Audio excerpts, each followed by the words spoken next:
up, guys? Welcome to the Saladino Show. I am Joey Salads, and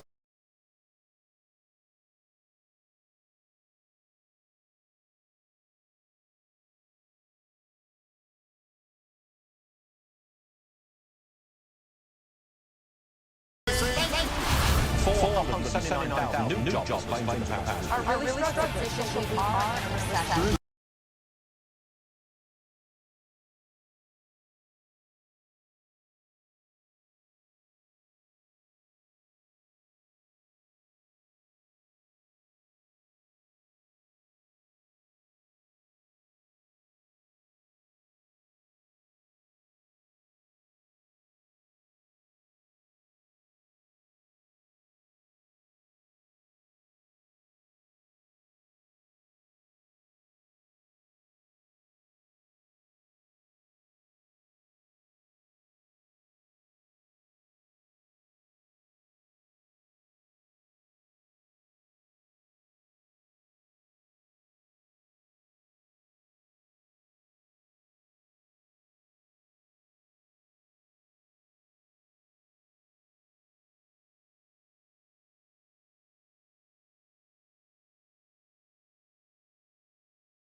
Tell all the other curs the law's coming! You tell them I'm coming! And hell's coming with me, you hear? Hell's coming with me! For today, in the name of freedom, we take the battle to them. Let's roll. You're listening to War. We are America Radio. A place where conservatives, libertarians, and Tea Party Americans come together to get the real deal news. No filter, and a lot of patriotic spirit. We are America Radio. Here in moments. The ultimate gala spectacle. Holy Mother of God on earth and in heaven at the exact same time. You want a piece of me? You got it! 5 seconds left in the game. Do you believe in miracles? Yes! We will make America strong again. We will make America proud again. We will make America safe again. And we will make America great again.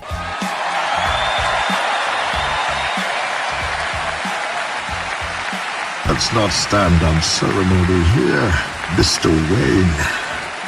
And with that, ladies and gentlemen, you are listening to the Wayne Dupree Show. How are you? It's a happy Friday.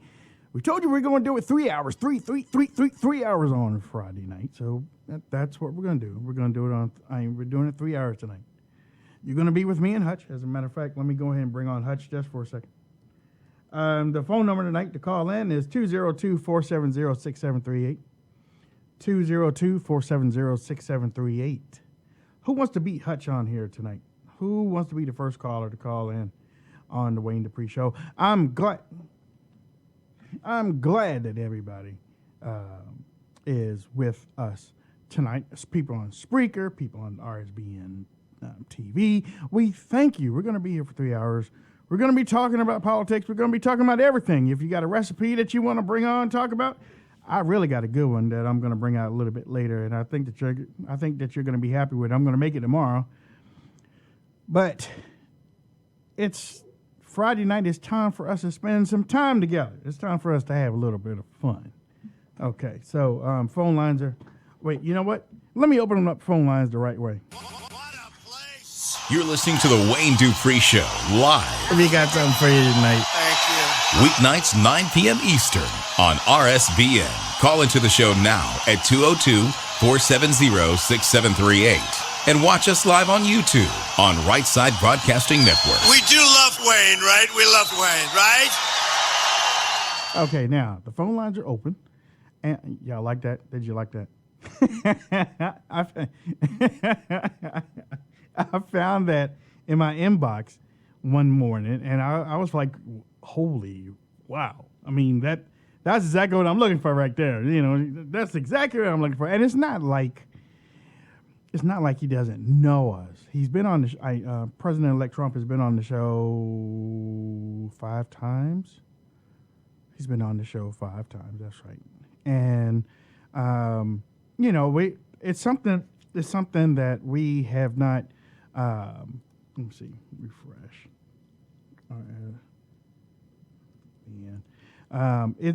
It's not something that we publicize. You know, we're not going to publicize. Hey, you know, we know Mr. Trump. You know, we don't need to do that. We also know a whole lot of other people. We know a whole lot of other people that we can talk about and bring on, and we will be bringing them on. It's just that, you know what, we get a high. Me and Hutch get a high in talking to you and having you call in, because 9 times out of 10, when y'all try to get in on these bigger than life radio shows, you can't get through. Y'all sit on there for 2 hours, 3 hours, and you can't get through. And some of y'all have some stuff to say. As a matter of fact, let's see, we got 812 on the line right now. 812, you're my first call tonight. What's on your mind real quick? Oh. Look at me, see? There we go. 812, you're on the line tonight. How you doing? Just fine. You're live right now. Go ahead. Turn down your radio. Turn down your TV or turn down your computer. Okay, go ahead. Okay. Go ahead. You're live. I was just wondering what you thought about Scott Walker, the senator talking about Representative calling President-elect Trump and Vice President-elect Pence instead of President Obama. Say that one more time, darling. Okay. We're she's about the shoot. She's having problems. Hey, Hutch, how you doing? Mr. Hutch Bailey Jr. of Cold War Radio. Mr. Hutch Bailey Jr. Good evening, sir. Are you there? Good evening, Mr. Dupree, and our vast audiences, wherever they may be. Hey, guess what? Not again. I can hear you. Hello, radio. You got me? Yeah. Okay. Yeah, I can hear you. But what? I downloaded your app today. I sound like a bag phone or what? Yeah, you do, actually. Oh, all right. Do I? Keep on talking. How was your day? All right. It's today was pretty good. It was it seemed like the end of the you in a bag. The end of the whole holidays thing. My week got broken up. So. Are you mobile? Are you mobile right now? Something. You must be mobile. Okay. No, let me just try something real quick. All right. I'll call you back.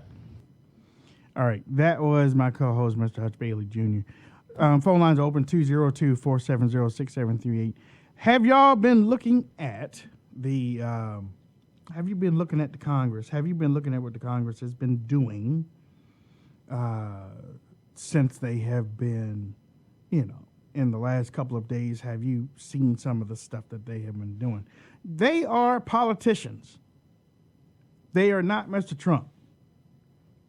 So, let's talk about President-elect Trump first, okay? Every time that you see the media and the politicians go after Donald Trump, we have to all remember he is, okay, so I'm being told to bring the mic a little bit closer. Okay. He is not a politician. Donald Trump is not a politician. Donald Trump is a businessman. He's one of us. He has been taught how to speak for 2 and 3 hours on the Senate or House floor. He has been groomed. I probably can use another word, but he has been groomed to know about business and to get things done the best way possible, even at the cheapest way possible, but with the best results. Okay, so that's what Donald Trump is. And if he can come in under budget, even better. That's what Donald Trump is. That's what we elected. Now, our politicians, they don't know how to do that. They don't know how to play like that. They don't want to. Okay? They don't want to. So when you see them try to bully Donald Trump, watch Donald Trump respond like we would. Remember, he's us. Donald Trump is us. Every time you see him tweet, or every time that you see him up there in and I know many of y'all can't wait. Many of y'all cannot wait until he sits in the Oval Office. I know some of y'all want to see those pictures really fast. I know you want to. I know you want to see those pictures really fast. We got 254 on the line. 254, go ahead, real fast. You are my first phone call. Oh, Wayne. Go ahead, you're live. Okay. Well, I just jumped on here and I missed the subject. All right. We are. You know what? We're trying to make sure that we have the best connection, and we're trying to get everybody in here. So if you call in 202-470-6738, make sure that you are. Make sure that you turn your computer down. Make sure that you don't have any type of echo in the back, because I can hear it in my earphones, and then everybody in the chat will also be able to hear you. But let me go back to Donald Trump, and let me go back to Congress, because some of the members in Congress are trying to bully Donald Trump. Some of the members in Congress are trying to bully Donald Trump into acting like a politician, and Donald Trump is not a politician. You got Lindsey Graham and what's her name? John McCain. You have Lindsey Graham and John McCain that are trying to run interference for the Senate, like we were saying last night. Both of them are trying to force Donald Trump's hand on certain things. Basically, they're trying to teach him something. Lindsey Graham and John McCain are basically treating Donald Trump almost like a freshman senator. You know, you haven't paid your dues, basically. So this is the way we do things, is basically what he's saying. And, you know, this is how we do things in D.C. Well, we didn't elect Donald Trump to go to D.C. to do things how they used to do it, because those things don't work. I know you agree with me. Those things don't work. We got Ken on the phone. Ken from Virginia. How you doing, Ken? Hey, what's up, Wayne? Hutch? Happy Friday to everybody. Happy Friday to you, too. Yeah, I'm just, I'm kind of new to this. I've only been really paying attention for like the last year. Mm-hmm. But I heard something kind of interesting. You know, I've listened to a lot of talk radio because I don't have cable or anything. But, you know, several of the people I do listen to, they're like, you watch these politicians, they're in, midterm re-election mode right now. Mm-hmm. And, so they'll do everything to kind of make everybody feel all warm and fuzzy, for the first couple months, and then hopefully everybody, quit paying attention. Hey, things are going our way. And then, here we are 2 years from now. Hey, vote for me, remember what I did back, So just wanted to throw that out there. Yeah, I mean, look, thank you for your call, Ken. I think I got Hutch back on the line. Hutch, I got you back on the line. I think you got me back on the line. There we go. What's up, Hutch? What's up, baby? Nothing much. I'm enjoying the content. I mean, Donald Trump's got a battle in front of him, but these people they're showing their hand pretty early. And what I mean by that, if you remember, you were talking about Lindsey Graham and Joanna McCain. They have a hearing. Now, remember, about 2 weeks ago or 3 weeks ago, mm-hmm. James Clapper told the Congressional Intelligence Committee, I am not going to come in front of your committee and talk about this Russia hack. Yeah, that's what he said. But where did he go? Right. He goes to John McCain yep. and Lindsey Graham, who might as well work for the CIA themselves. And that was as scripted of a performance than I've ever seen. And I don't care what any of these reports say. I don't believe a word of any of them. I don't either, Hutch. I mean, I'm serious. I do not believe what they're saying. And I know they have they've had a window to put things together, but I still don't believe it. I still don't believe. I mean, what are the results? What are the results of Putin doing something to our election? What are the results? Right, and apparently it didn't go well. They're trying to say now that they rejoiced when Trump won, and I mean, you just have to. Is that it?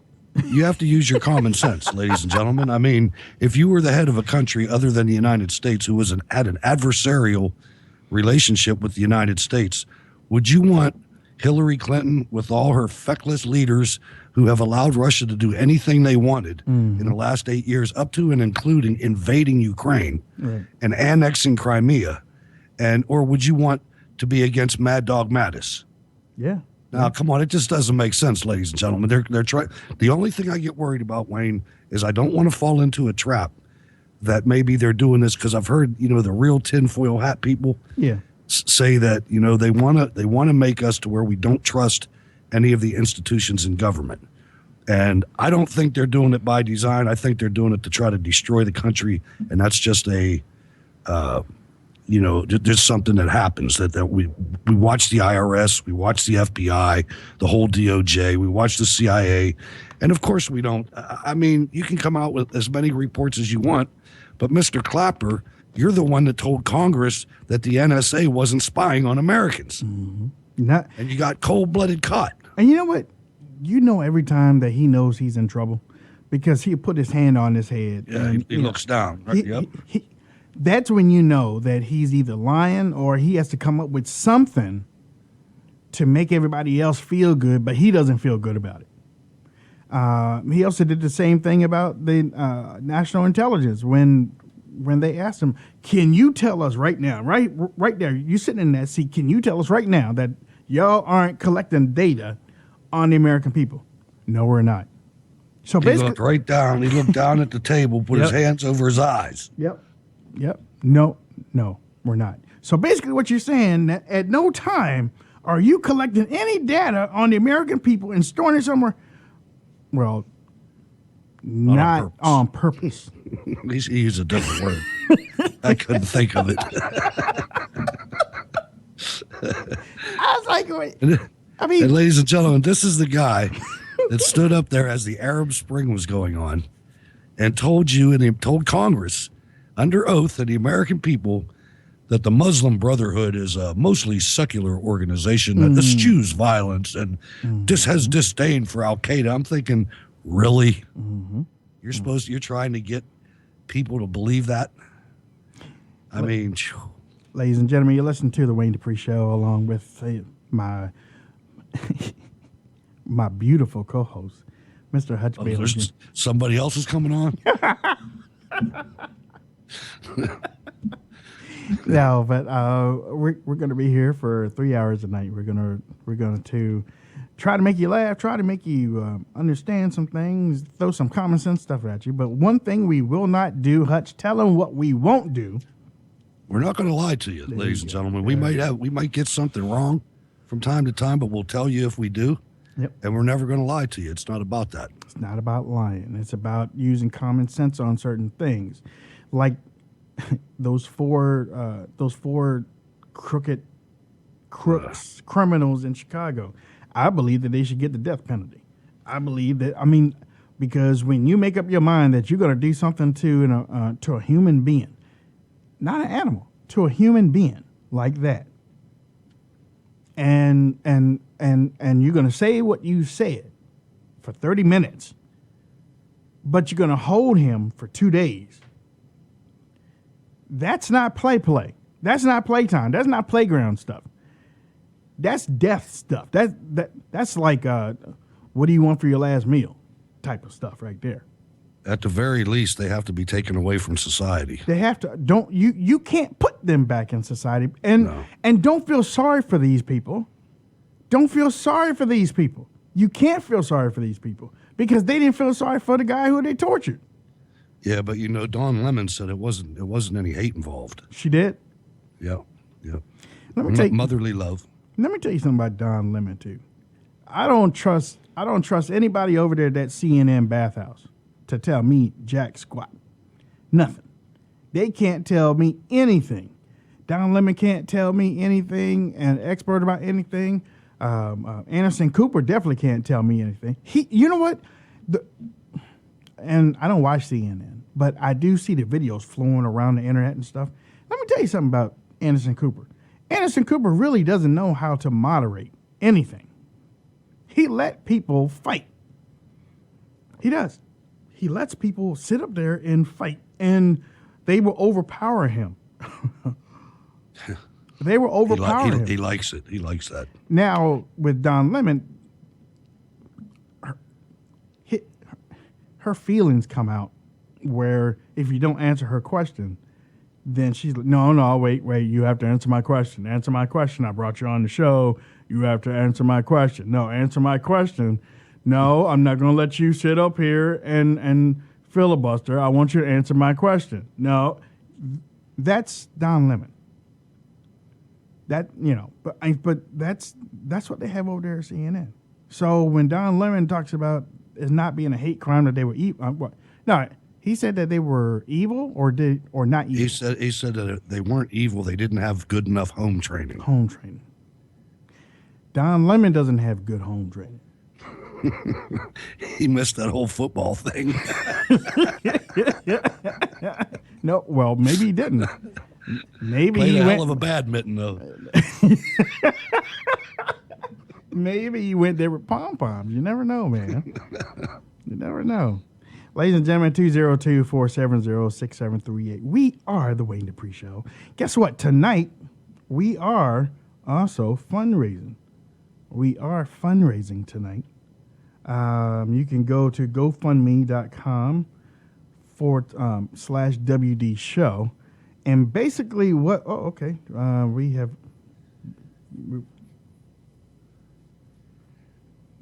Okay. Well, maybe I didn't. The last... Tracy Peacock. I think... Oh, yeah. I added that one last night. I checked the mailbox, and I put up the offline donation last night. So right now, our goal is to raise $12,000. Our goal right now is to raise $12,000.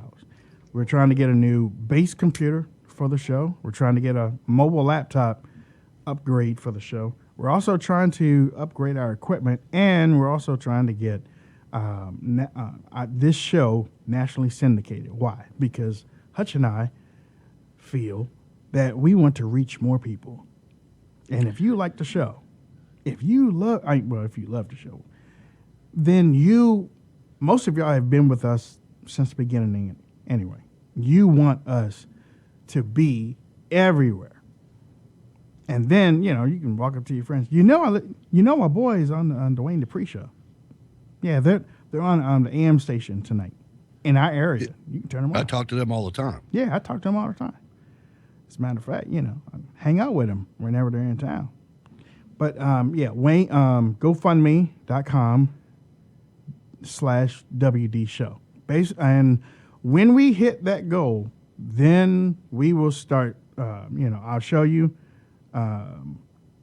I'll show you where we are putting things at for what we're getting. You have to sign up. Well, you have to make sure that you check that you want to receive the updates, but you'll see everything that we get. We'll put it right on the page so that we'll keep it transparent. That's one thing that everybody needs to know. We will be transparent on here. There's nothing anybody has to worry about. We just want to make it a better sound for you. We want to make a better product for you. And sometimes we run into issues where the computer turns off by itself. The camera might even turn off by itself. The laptop overheats. And we need to get Hutch on camera. We need to get Hutch on camera. We need to get... It's a scary thought. We need to get that brother on camera. And the next fundraiser, we're going to start working on my '68 Cadillac Coupe de Ville. I don't need the convertible, but just saying. Hutch Bailey Jr. Let me tell you something about Hutch Bailey Jr. Okay. Wait. Greta's on MSNBC. All right. What do you think about that? You gonna watch MSNBC now? Nope. Yeah, me neither. Poor woman. Yeah, I feel bad for her. I do too. All the people over there are congratulating her and stuff. Her downgrade was on the way. Wayne, work on your English accent, please. Stacy in the chat room says, Wayne, work on your English accent, please. Oh, you want me to work on my English accent? Okay. Where have you heard my English accent? Because I know I was practicing it earlier today, but everything was shut off. So I don't know where thought everything was shut off. I know. Ain't that crazy? Man, y'all better get out of my house. Yeah, Greta's going over to MSNBC. The other Tucker woman got an upgrade. Tucker got a major upgrade. Yeah. And tonight is Megyn Kelly's last night. See, I wonder if there'll be tears. Will the makeup be rolling down her cheeks? She got a big head. Did you ever notice that? And it cocks to the side funny. Yeah, seriously. And I lost all respect. I ain't even trying to be liked funny. her starting out. Yeah. You know you like to watch her. Well, I'm not going to lie to you now. She's easy to watch. You just got to turn the sound down. Yeah. She just went hard on Donald Trump, didn't she? I was in the grocery store today that has the book section, and her book was up there, and there was a 25% off sticker on it. Ooh. That just came out. Well, you know what? It's funny. It's funny that you say that because Annette Plummer, Let's see. And that plumber, where are you at? Okay, well, it hasn't updated on here. It's so funny that you say that, Hutch, because I was reading this morning, and that plumber just donated to the show. Thank you, Annette, for your donation. So every time I hear that little jingle, that's cha-ching. Every time you hear that little jingle, somebody has donated to our fundraiser to that's wonderful. Help us get better equipment. But no, Megyn Kelly could have been on ABC. I read it this morning or late last night. She had a chance to be on ABC, not NBC, ABC. She should have stayed where she was. Where, on Fox? They didn't want her. They didn't want her. They didn't want her. I think she was asking too much money. $20 million? I know. That's greedy, man. Can you believe $20 million? A year. I mean, not $20 million, $20 million a year. Wow. And she probably had all kinds of other requirements in there. They get those big heads, like you said. Her head started. She has a big head, literally. But did you hear Fox wanted to pay her $100 million?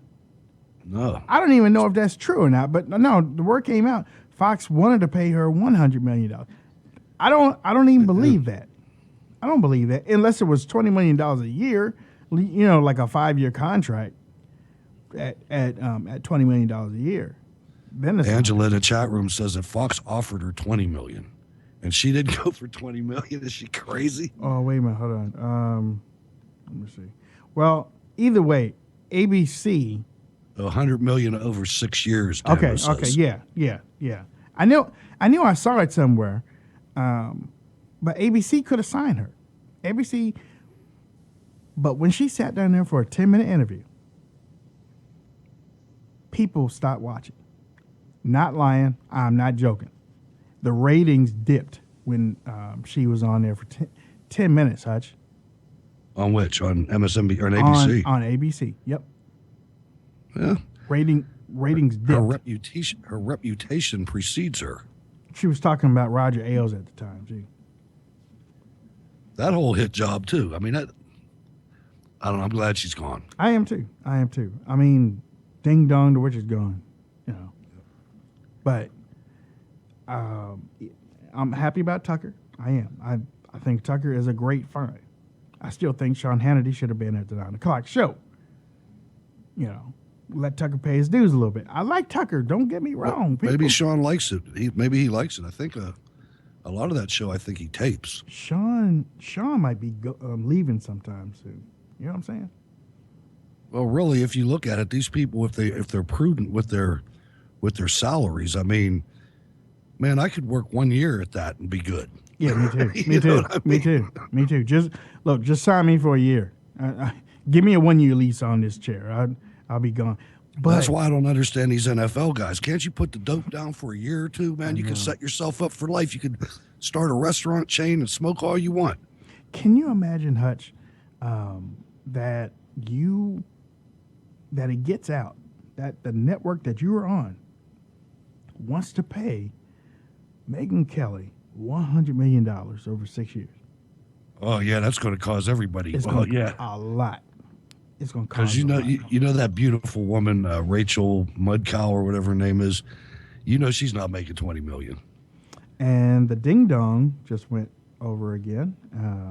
Randy Nicole just donated. Said wish it could be more, but hope this helps. Thank you, Randy, for donating to. Thank you very much.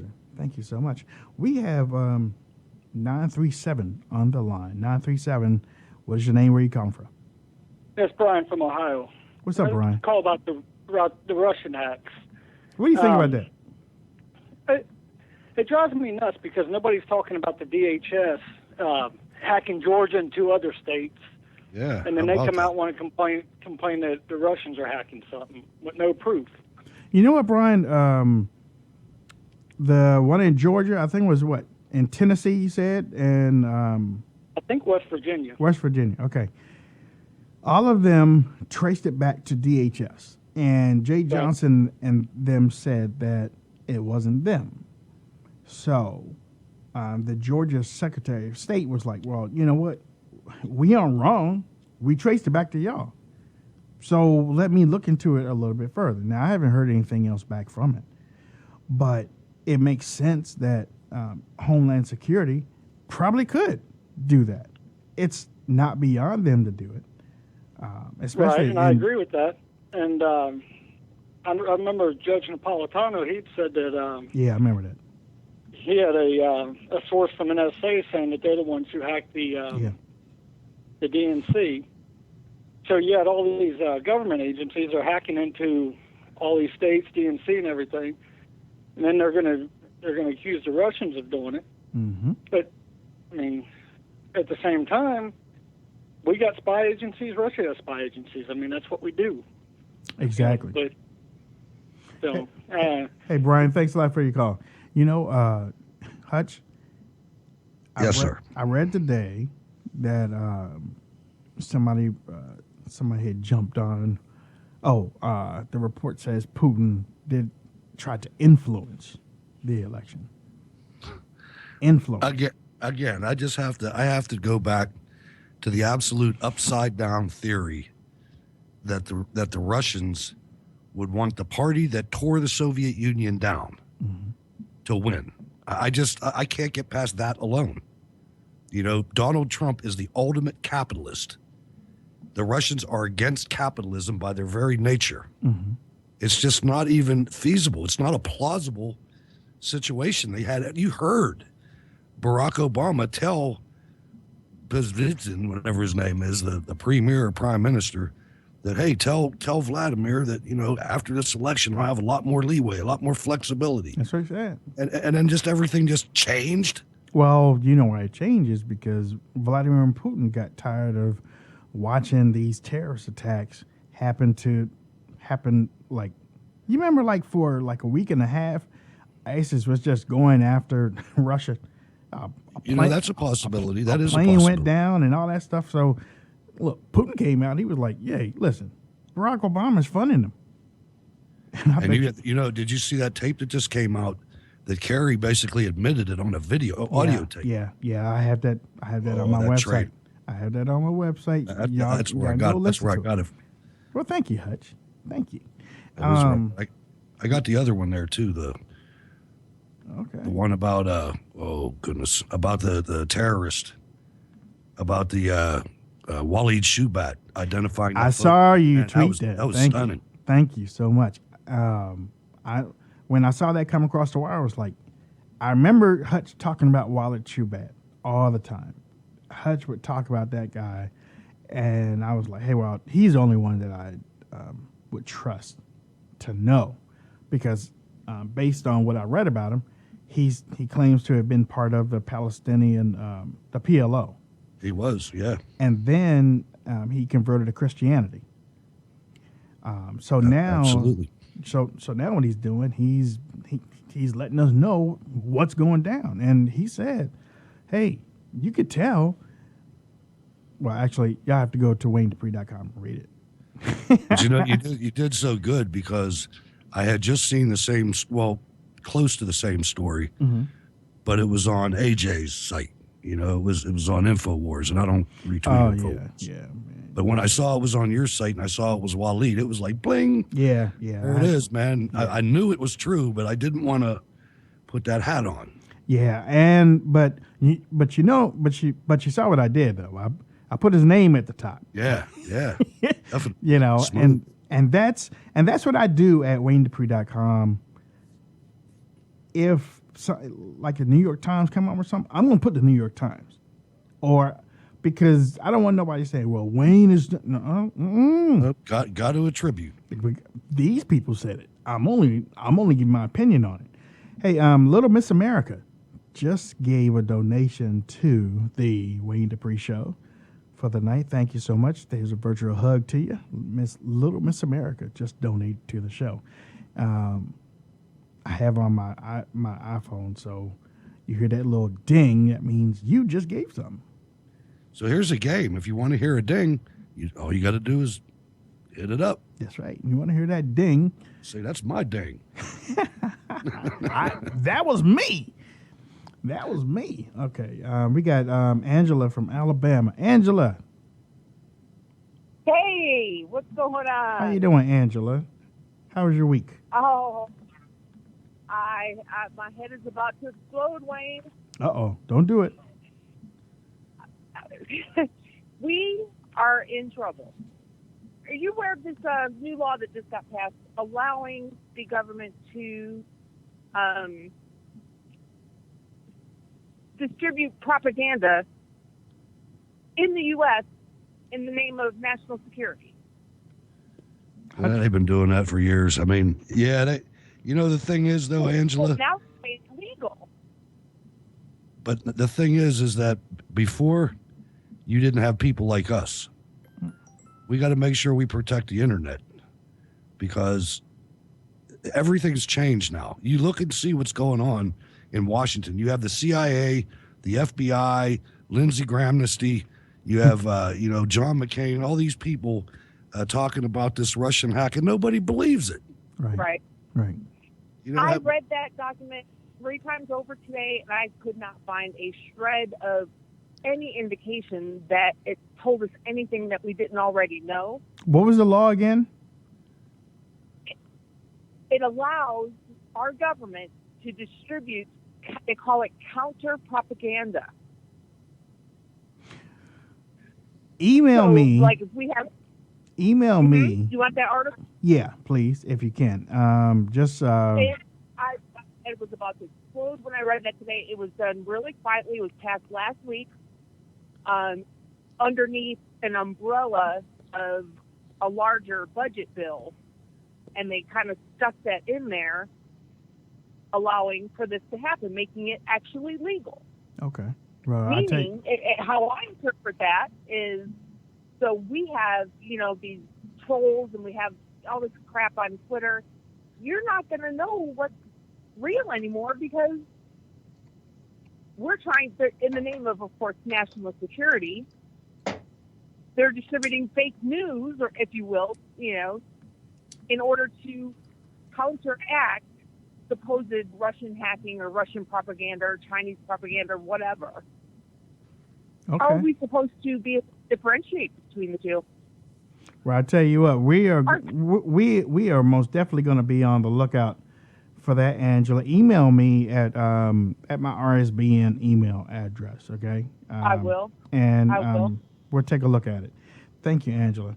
202-470-6738. Oh, there we go. We got another one, Hutch. That was 2. No, actually, the first one was another one. But that was a false flag? Yeah, that was a false flag. Hey, how about the Trump campaign? I don't know what you call them now. I guess they're all mostly administration. Yeah, but he put out a directive. Now, there's 2 different kinds of ambassadors. We have ambassadors in every country in the world, just about. And in some of these places, there's some tough places, like in the Middle East and different places, but there's some really good ones where these people that are ambassadors live like kings. Mm-hmm. I mean, in just mansions and everything. There's 2 different kinds of ambassadors. There's ambassadors that the president appoints, for helping the campaign or whatever. And then there's the professional State Department type ambassador corps that's what they do for a living. Well, normally the political appointees come back before the inauguration and the other ones stay on. Donald Trump says, nope, everybody home by Inauguration Day. That's good. He's starting over, buddy. Yeah, that's good. Get him out of there. That's right. Get him He's out doing of there. good. Marianne Erickson is our latest contributor. She just contributed, or she just sponsored the Wayne Dupree Show for an entire week. So thank you, Marianne Erickson. Thank you very much. Marianne Erickson. So if you want to contribute, you can go to GoFundMe.com/WD Show. GoFundMe.com/WD Show. There's also, if you don't feel like using the credit card thing on GoFundMe, if you scroll down, the information there, you can read all of that and read what we're purchasing. But if you go all the way down to the bottom, there is a post office box if you want to mail your check. And as a matter of fact, when you mail your check, what I will do is I will take the check, like Tracy Peacock sent in one for $50, and I placed it on the I placed it on the fundraiser as an offline donation. So so it counts toward the total. Cool. Right, exactly. So it counts toward the total. With Marianne Erickson's donation, we are 50% to our goal. So, thank you so much, Marianne. And as I was talking, we just got another one by Susan Jacobs. Come on, Hutch, we need the convertible top and the 2 Cuban girls. That was Susan and a driver. I'm sitting in the back seat. Oh my God, ladies and gentlemen, look, Hutch and I have been together for a while, and we have seen a lot of things. We've been through a whole lot of things, but just like ebony and ivory, baby, right? Well, oh yeah, I mean, I probably told some of the old school guys that have been on the show for a while, listening to us for a while, but the first time I met Wayne was on a Twitter tirade. When Mitt Romney was running for president, and Wayne Dupree was the only black guy for Mitt Romney in the whole internet. Or you'd think that if you saw some of these tweets the poor guy was getting. But he started a show, and I hooked up with him online, and we tweeted something back and forth, and we finally ended up, doing a show together. And then the very next day, he was like, because he knew I had a show previously, and the very next day he's like, "Hey, can you fill in for me? I'm going to be late from work." And I was like, "Sure, I'll do that."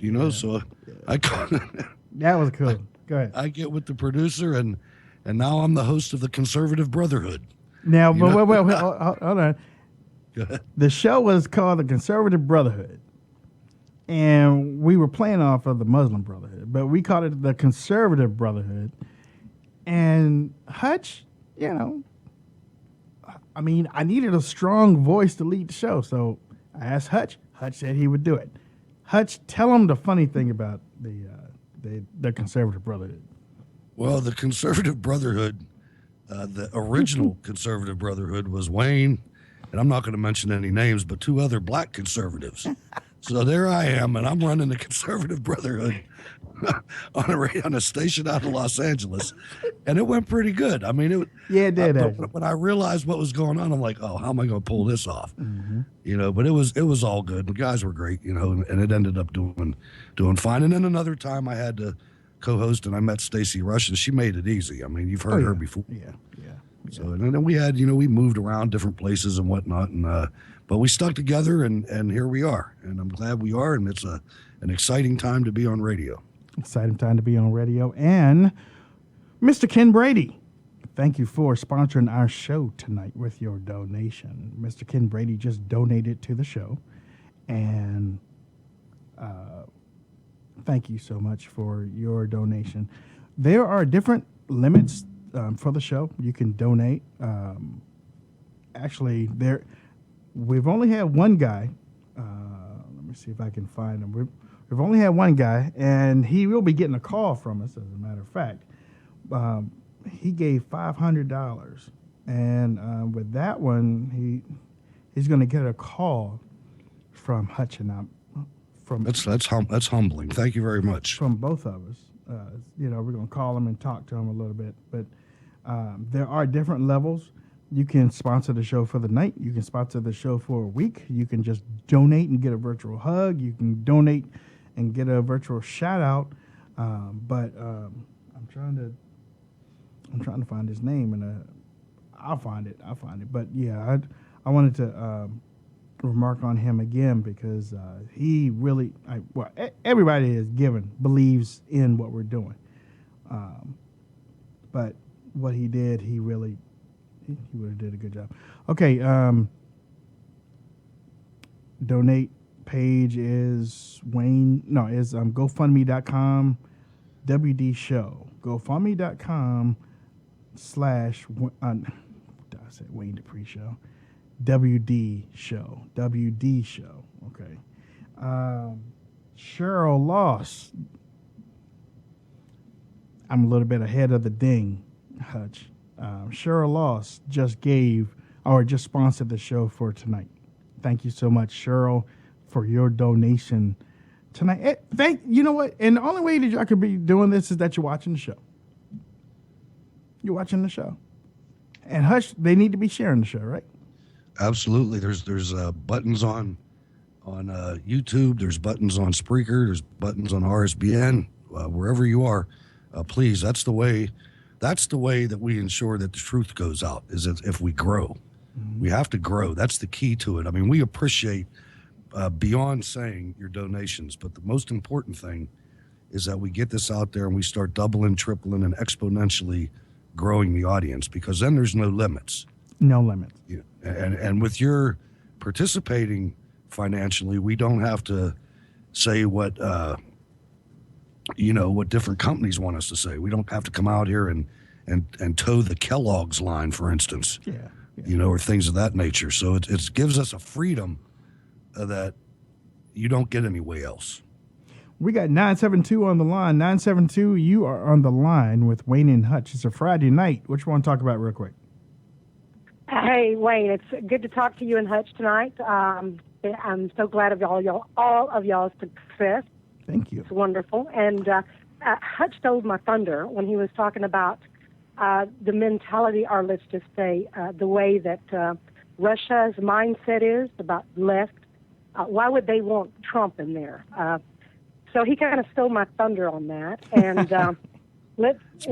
Job.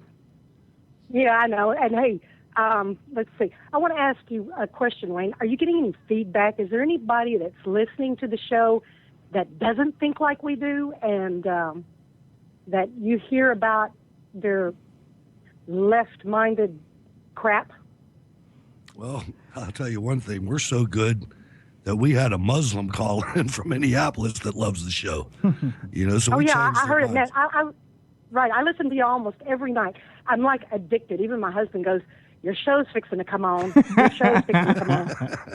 But he loves y'all too. I'm telling you, y'all are making such strides with people's thoughts.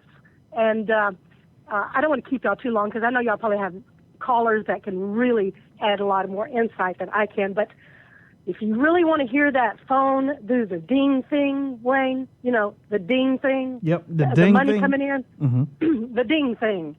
Okay, it seems like there's a lot of women out there that love Hutch's voice, okay? Oh, okay, all right. Especially that lady in D.C. Is it D.C., the D.C. lady? Okay. DJ? Hey, Hutch, why don't you give us a few lines from Barry White?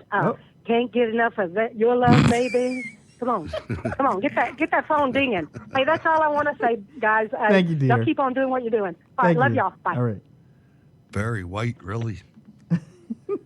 Strangers. Go ahead, BW. and I, exchanging glances, wandering in the night. What were their chances? All right, that's enough. I didn't hear any dings. Oh, man. What's wrong with you? I was getting my ding. I was getting my ding on. Okay. To answer your question, yeah, I do get some email, and I get a lot of Facebook messages that aren't things that you can read on the air. I mean, I get a lot. I get personal stuff that I'm only doing this for the white guy. That white people paying me. That Donald Trump. They figured it out. Yeah, man. I mean, look. All right. Yeah. Yes. Donald Trump has paid us. The amount was $2,474,372.47. There it is. We're out. Jeez, man. There you go. We're that wasn't Barry. I don't do Barry. I can't get enough of you, babe. I got to turn the candles up and stuff like that before I can't just do it. I got. Who does turn out the lights? Oh, Teddy Pendergrass. Light a candle. Hey, this Wolfman Jack. This is Wolfman Jack on RSBN.TV. Yeah. Ooh. Yeah, you thought I was gone, but I'm right here, baby. Okay. Hutch has a beautiful voice. He does. I'm looking at. I got to quit looking at this chat room, man. My hat don't fit. See, there you go. I'm telling you. I turned the other way. Let's talk about something serious. How about the CIA? These guys. You know, the CIA, 90%. I read an article today by an ex-CIA agent, former agent, and he was using the code name and everything. You know, he was like underground writing this, but he said 90% of the CIA stays in the United States. There's only like 10% that are out in the field. The rest of these people are all in the United States, and they recruit them all from the East Coast and the West Coast. So the CIA is full of analysts that have never even been anywhere, and they're all lefties. According to the movies, they're all out in the field. Right, but it's like the Army. You know, it's like there's not that many infantry guys, but there's thousands and thousands of people, you know, supporting them. But the CIA is the same way. I mean, it's worse. And the people that are in the States are the shot callers. Shot callers. Hey, we got Steve Giselle that just sponsored the tonight's show with a donation to our upgrade, to our equipment upgrade and national syndication. Steve Giselle just donated. Want to thank Anonymous. Anonymous just gave $15. That guy keeps giving every night. You know that. I know. And Chrissy is our executive. Our executive assistant, and Chrissy volunteered to help out the show, and she has been very active in working with me. She's also starting to work with Hutch too. Hutch, she's there for you, whatever you need. All right, I wanted to just check. I need to get back with her on an email, but I had to check with you first on something. Oh yeah. But I will do that. Now, Chrissy just sponsored the show tonight with her donation, and I'll read it. Thank you, Chrissy. I'll read it, Chrissy, but. This is for my big cuddly grizzly bear and Hutch. I'm more of a truck girl. Swing back and pick me up. Love you because you're vets. Your executive assistant. So outstanding. Yeah, God bless America. God bless America. God bless you too, ladies and gentlemen. Yeah, we're over halfway there now. We're over halfway there of reaching our goal of $12,000. Again, we want to be the best for you. We do. We want to be the best for you. Oh, we got Joanne calling in. Let's go ahead and bring Joanne on the line. Go ahead, Joanne. It's Friday night, and you can talk about anything you want to. Oh, I love that you know who I am. That's awesome. I know you. I want to talk about Rosie O'Donnell. I can't. Have you looked at her Twitter account? She blocked me. What she does is brings up stuff from like the past, and she just puts lies on that, and it just drives me crazy. I can't help it. Well, you know what? She blocked me. She blocked me a while ago. She did? Yeah, but you know what? She had blocked me, but then she put me back on because I keep putting that with $20,000 in debt. I keep putting that Obama's the worst president. She said something about Eric Trump, about how he stole money, so I put that on there because today he got praises from the New York Times. Yeah, happy birthday, Eric, by the way. Today's his birthday. Happy birthday to Eric. To who? Eric Trump. Happy birthday That's to right. Eric Trump, yes. That's right. I responded to a tweet of his. Okay, yeah. Okay. So what are we going to do about this Rosie thing? I can't take it. She's awful. I write stuff in there like she should take care of her family. She should take care of, she only has 4 kids now. The other one doesn't want anything to do. Like, I try to write all mean stuff in there. I saw that story. I saw that story. And what she did to that girl, I can't believe. I mean, Donald Trump was right. Donald Trump was right about it. Yeah, he was right. Another one he was right about. What Rosie O'Donnell did to that young little girl, I hope it doesn't scar her for life. Yeah, but, and then at one point she said the F curse in the thing, and I said, you're a mother of 4 children. Mm-hmm. You're supposed to be a role model. You're disgusting. She's a role, all right. She's really bad. Well, look, Joanne, thank you for watching. You're welcome. And sharing. You're doing show. a great thing. Well, thank you, dear. Thank you. You have a good weekend now.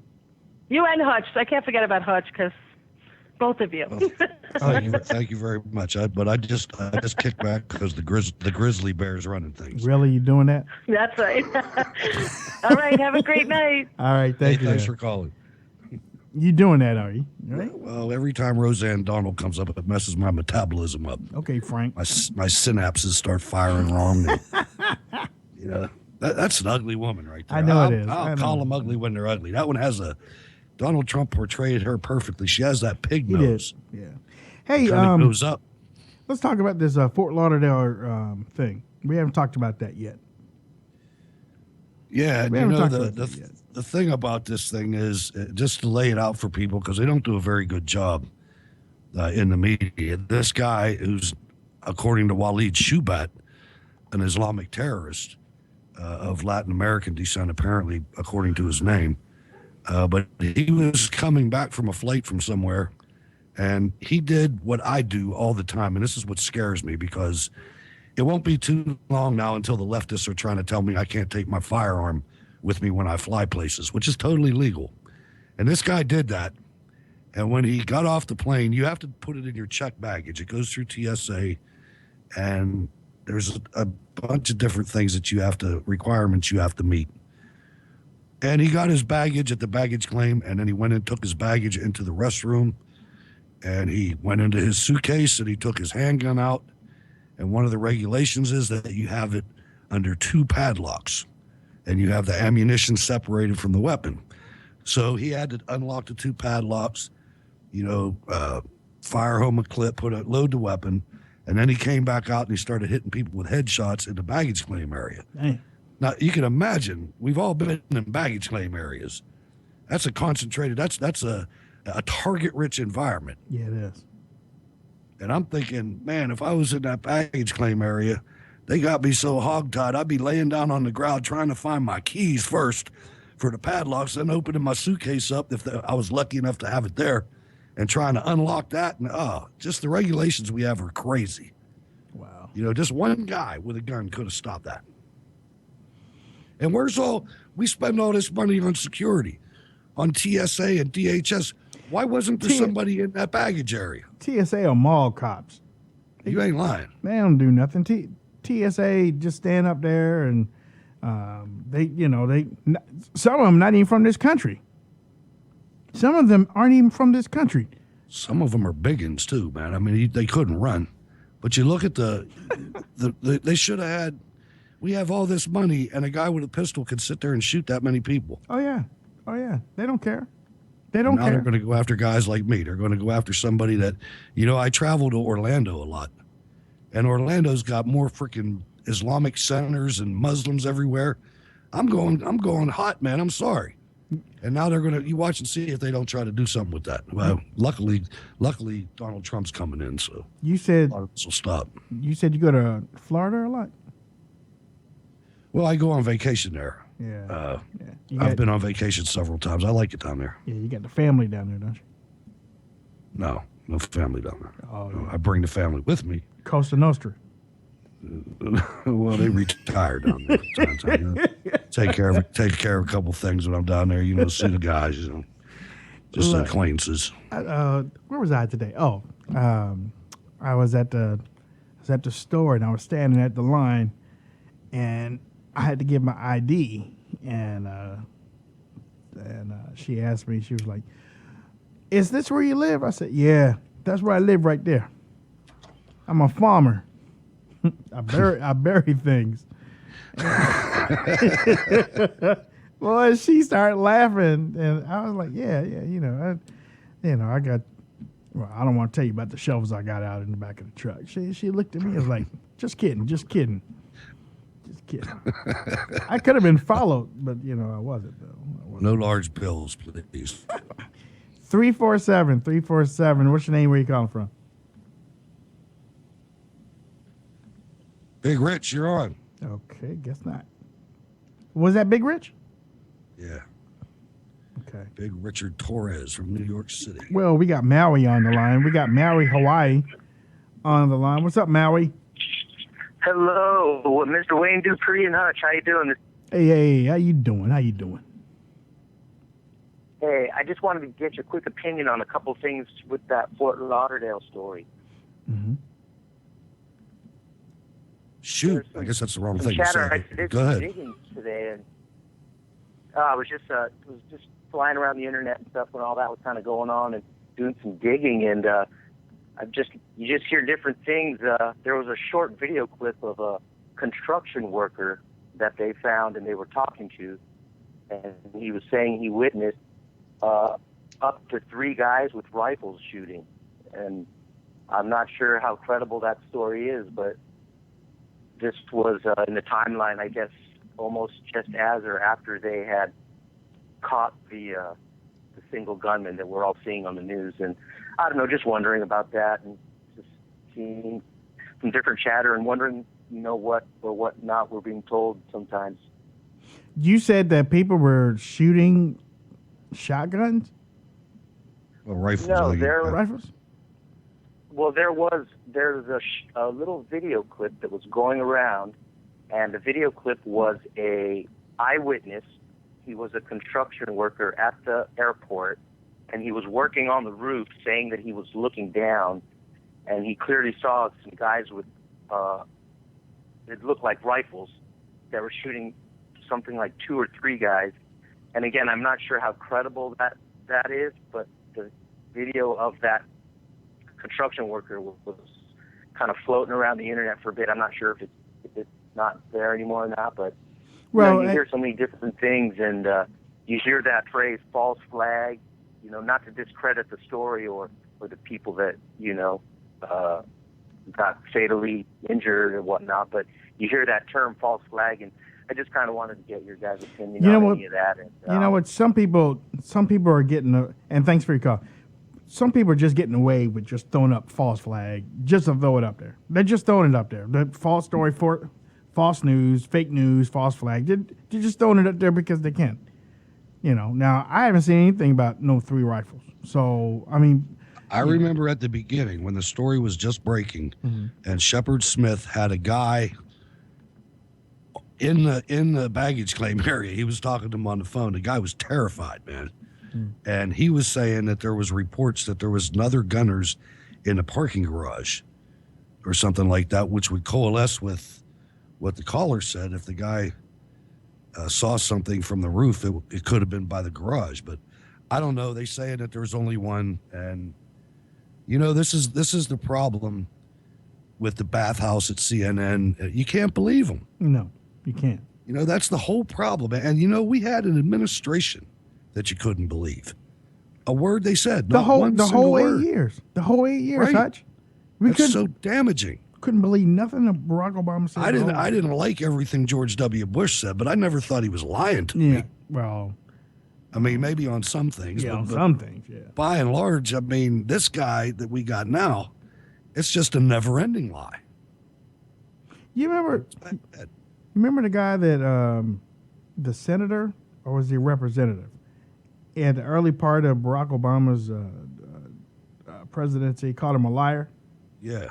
I can't remember who he was, but he was right. Sure he was. He was right.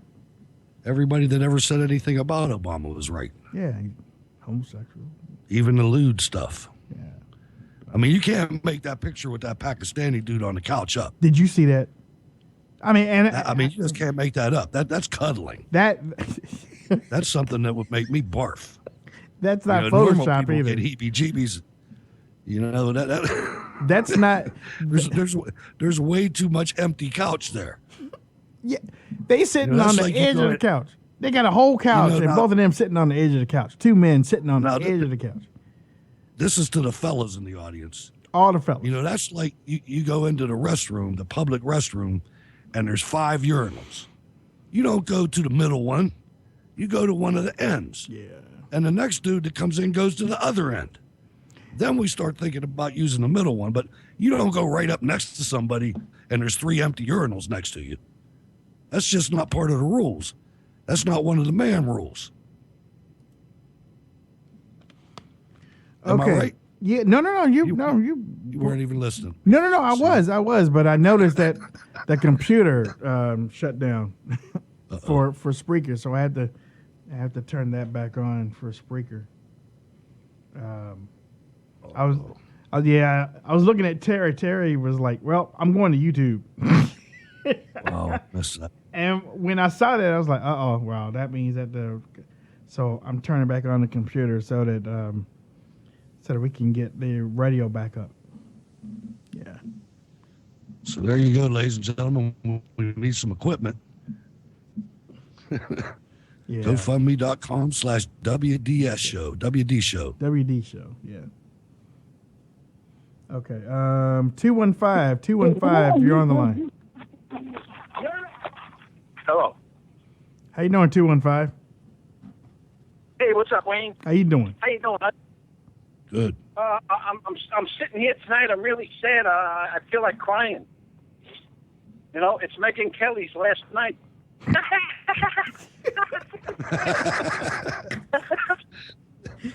Yeah, good riddance. I like that. Good one. What's on your mind again? But you know what? What's that? You know what, Wayne? I mean, that's gonna hurt. That's gonna hurt you a little bit because look what they put in her place.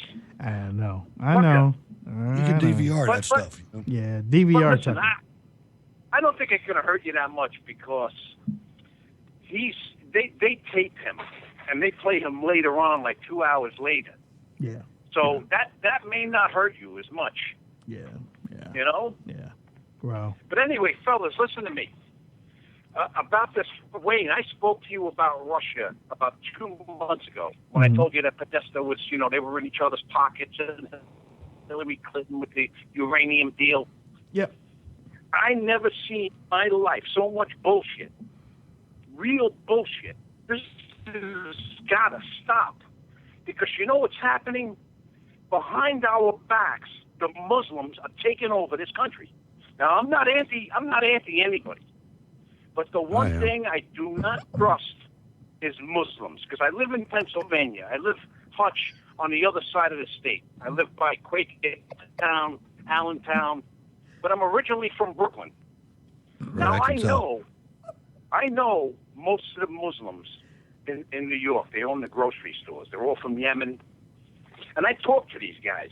You cannot trust them. They'll stick a knife in your back when you're not looking. Oh, they take the welfare, they take the grub stubs, and then they go to Walmart and buy food for their store with them. I mean, that's nationwide they do that. But you know what they're doing? These mosques.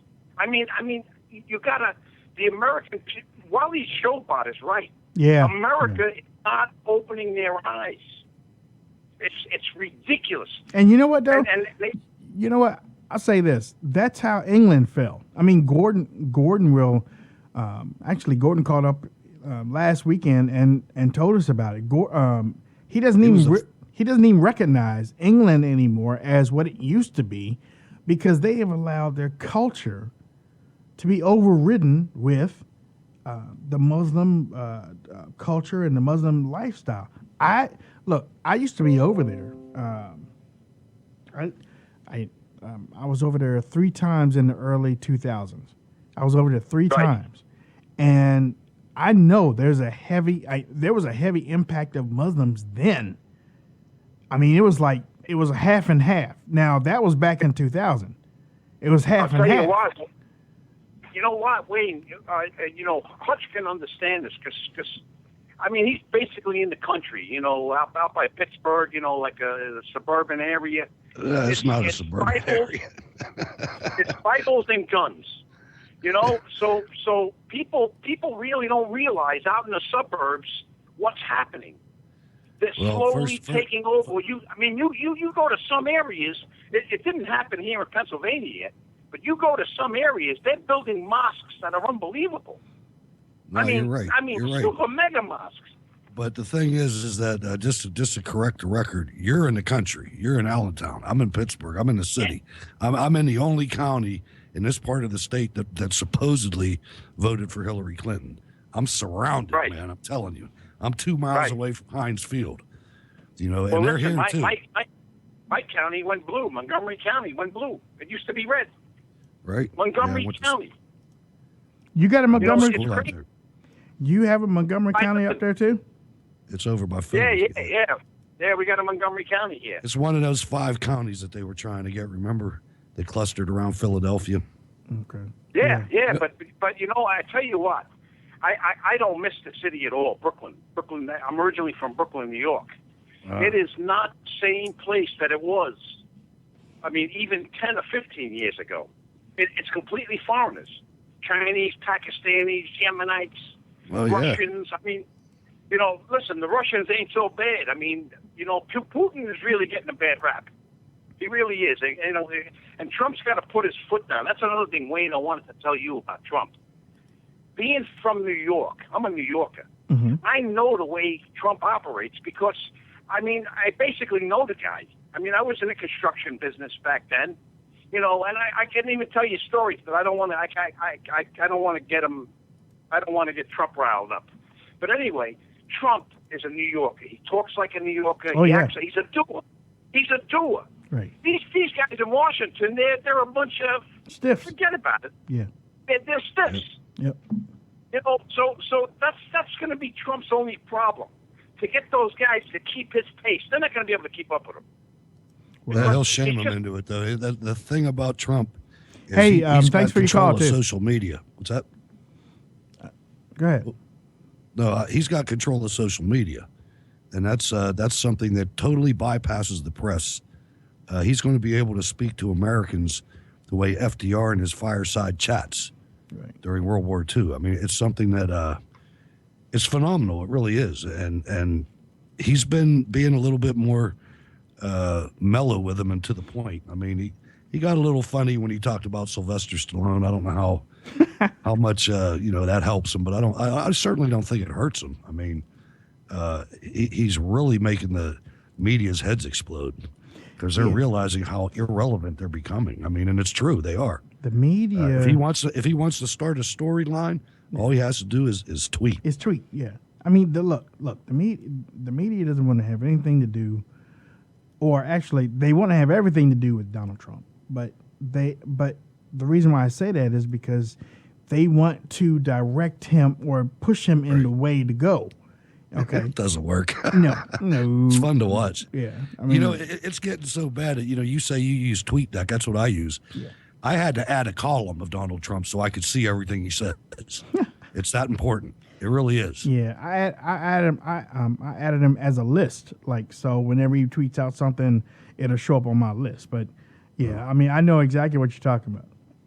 Ladies and gentlemen, let's see. So 202-470-6738. 202-470-6738. That is the phone number. We are back up on. I restarted the computer. We're back up on the radio side. So if you want Spreaker, if you want to go and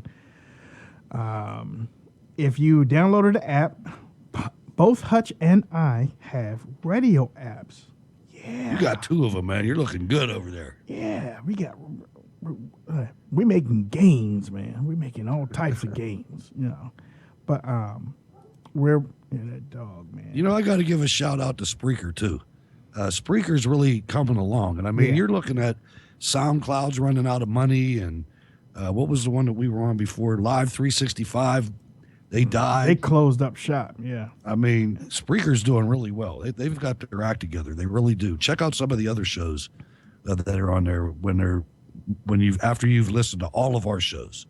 Yeah, after you listen to all Once you've gone back years and hit them all, then start. We got a lot of shows, so make sure you go and listen to all the shows. And you'll see how far we came. We've come a long way. We have come a long way, actually. 202-470-6738. We got our girl Kim from Ohio on the line. What's up, Kim? Hi, Wayne. I'm calling you from Montgomery County, Ohio. Oh, you got a Montgomery County out there too?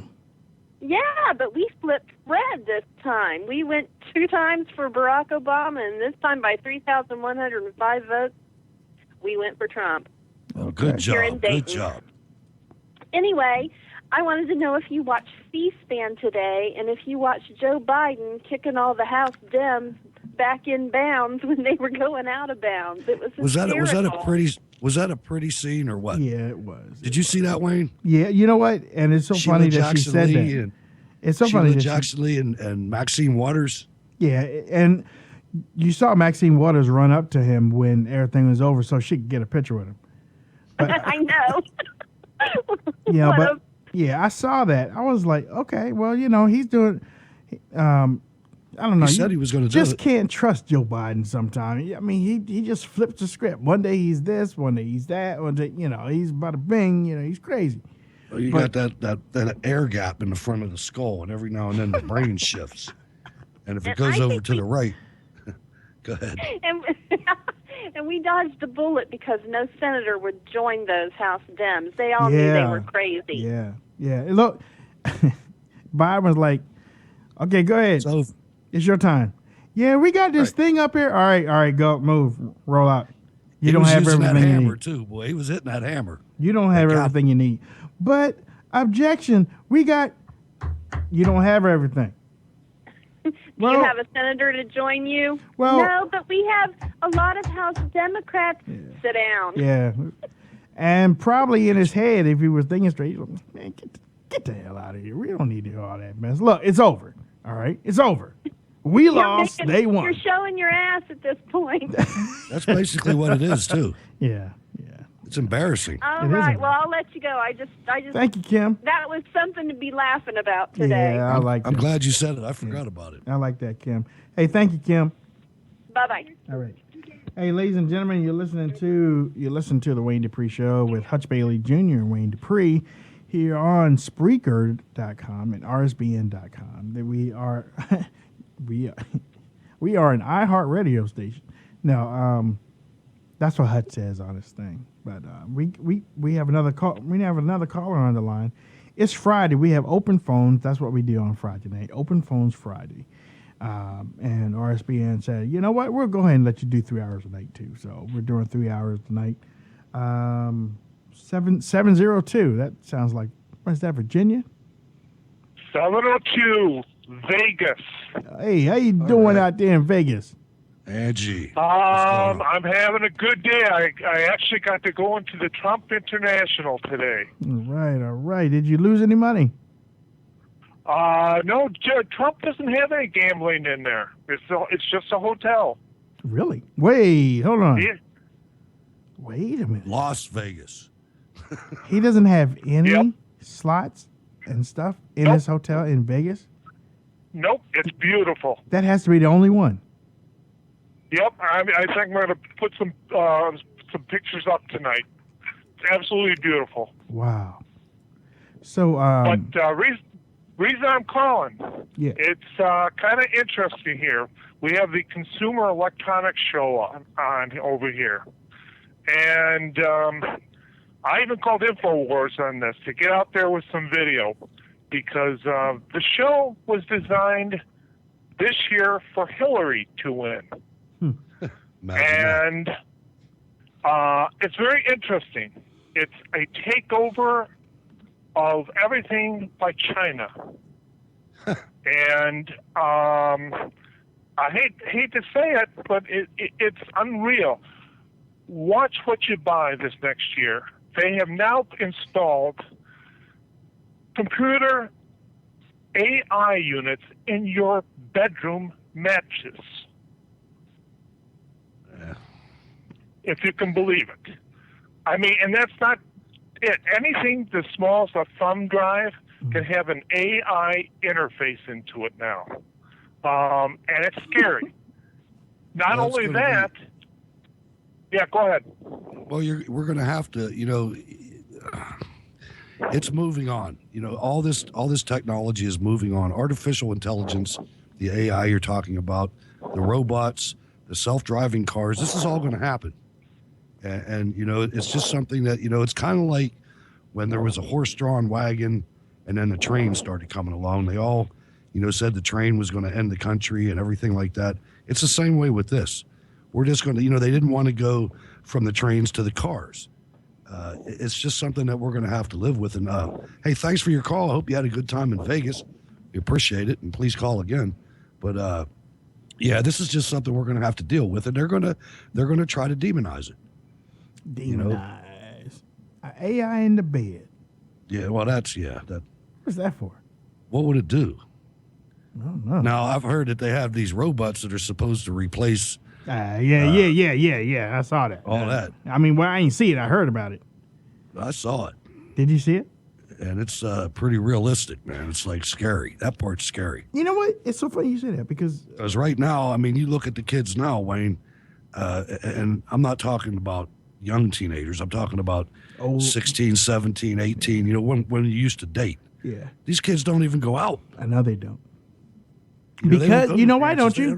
They don't even have dances anymore. You know why don't you? Because their relationships are online in these games. I remember there used to be a Ever Queen, Ever Fresh, Ever Clear, something like that. Well, Everclear is a drink. Ever Fresh, Ever something. EverQuest, I think. A couple of years ago, there was a game where, and ABC did this expose of a guy. Frank said, "Can AI make the bed?" That would be cool. Sorry. No, but it was a guy whose mom had the police go over and check his studio, his home, because she hadn't heard from him in a couple of days. Well, the police busted in there, found out that he had shot himself at the computer. He was still sitting at the computer. He had pizza boxes, he had Chinese boxes, he had all these drinks and stuff all the way around the room, milk cartons, everything around the room. Where he quit his job. He quit his job and was playing this game, and it was a virtual reality game where you went into the game and you made friends and stuff with people who they don't know you and you don't know them, but in the game you are somebody. And they found out that he had that this girl broke up with him online. So he killed himself. Go outside. Get up and go outside. You got to get out of that trap, man. Yeah, man. Even I got to do it, man. I'll sit there and I'll be like, man, there ain't no stories left. All right, I got to get out of here. I got to get up and walk away. Gotta clear turn the some air, music man. on or something, or read a book, something. Gotta clear the air. Hey, Anonymous, thank you for your donation. 24 minutes. We have another Anonymous. Twice in one night. Yeah, thank you, Anonymous, for your donation at GoFundMe.com/WD Show. Yeah, I mean, went in, found all these pizza boxes and everything, and they were talking about the horrors of people of these online games. Now that was years ago. It's gotten worse now. Just like I said, nobody's going to parties, nobody's going outside. This virtual reality, man. That's something. It's virtual reality. That's not good. That's not good. And I bet you anywhere, I bet you dollars of donuts that the military has constructed some of these games, and they are picking off some of the best players of these games. And, and signing them up for different things. That's the good side of it. You know, we got some kids out there that can't do a push-up, but their hands are 3 feet away, 3 feet wide. Grand Theft They Auto. got muscular thumbs. Hey, you know what? I played those games when I was in the Air Force. Played those games so bad I had to put Band-Aids around my thumbs, man. I did. I had to put Band-Aids around my thumbs. I came up with Pong. You know, I'm a little older, and I'll tell you what, my son, he gave me this Madden, that football game or whatever that has you get the controller, and I'm used to up and down and maybe a left and right and a fire button. Yeah. This thing had 18 buttons on both sides, and I got the ball. You know, I got the ball snapped, and I'm trying to push these buttons, and you got to just visualize the quarterback on the screen, and the way mine looked, my right hand just jerked back and forth. You know what I mean? I couldn't. I know what you mean. Going back and forth. Yeah. My son got on there. And he looked like Ben Roethlisberger, man. He went back and dipped, planted, passed. I was like, how'd you do that? Yeah. I'm not coordinating enough, man. Just can't do it. Well, you know what? Those games got me in trouble too. If you're married, those games will get you in trouble. These shows can get you in trouble. Well, actually, yeah, these shows can get you in trouble. But those games are addicting. And you start finding ways to play at 2, 3, 4, 5 o'clock in the morning. You start finding ways to play. Hey, I'll tell you another thing that's addictive that I got caught. I didn't really get caught up in it, but I could have. Is online gambling. I did some online gambling about 10 years ago, and you put some money in this little bank that they have, and then you can draw it out. And I hit for like $600. I had like a $200 in it. I hit for $650, and sure enough, 3 days later, a check came to my bank for $650. I was like, man, and it's way too easy. I mean, all you have to do is go to your computer, put your password in, pick your game, and play. It's like, stay away from that if you got any addictive attributes, because I had to finally shut it down. I said, I'm not doing this. This is nuts. I don't even have to go to the casino. Ladies and gentlemen, 202-470-6738, 202-470-6738. We got 254. 254, you're on the line. Go. Hello, Wayne. Hey. This is Rob out in Texas. What's up, Rob, out in Texas? I'm enjoying your show. Thank you so much, man. Thank you so much. Well, you're all talking about this AI and the kids nowadays living their lives online, on computer games, and you could see a lot of that, how that worked out in the vote. They really don't have a lot of sense of reality these days and what's going on in the world. Yeah, that's true. I mean, when and I'm sure some of them did. I'm sure some of them didn't even get up to vote. They just stayed in front of their computers and played their games while their crooked candidate lost. I mean, whatever, man. Yeah, well, it's a good thing the Democrats didn't have a voting app. Yeah, that's true. Well, I mean, they're trying to say Russia helped with that, though. Yeah, well, I'm not so sure I believe much of that. Yeah. I wanted to talk a little bit about that today. Stanley and Black & Decker talking about opening a new plant in the United States, and good. Just another great step. I mean, we've got 14 more days before Donald J. Trump is our president. And, I'm really excited about it. Just how everything is moving in the right direction before he's even in there, and and watching your show and RSBN and paying attention to all you guys that are right along on the same bandwagon that we are. I really appreciate you guys.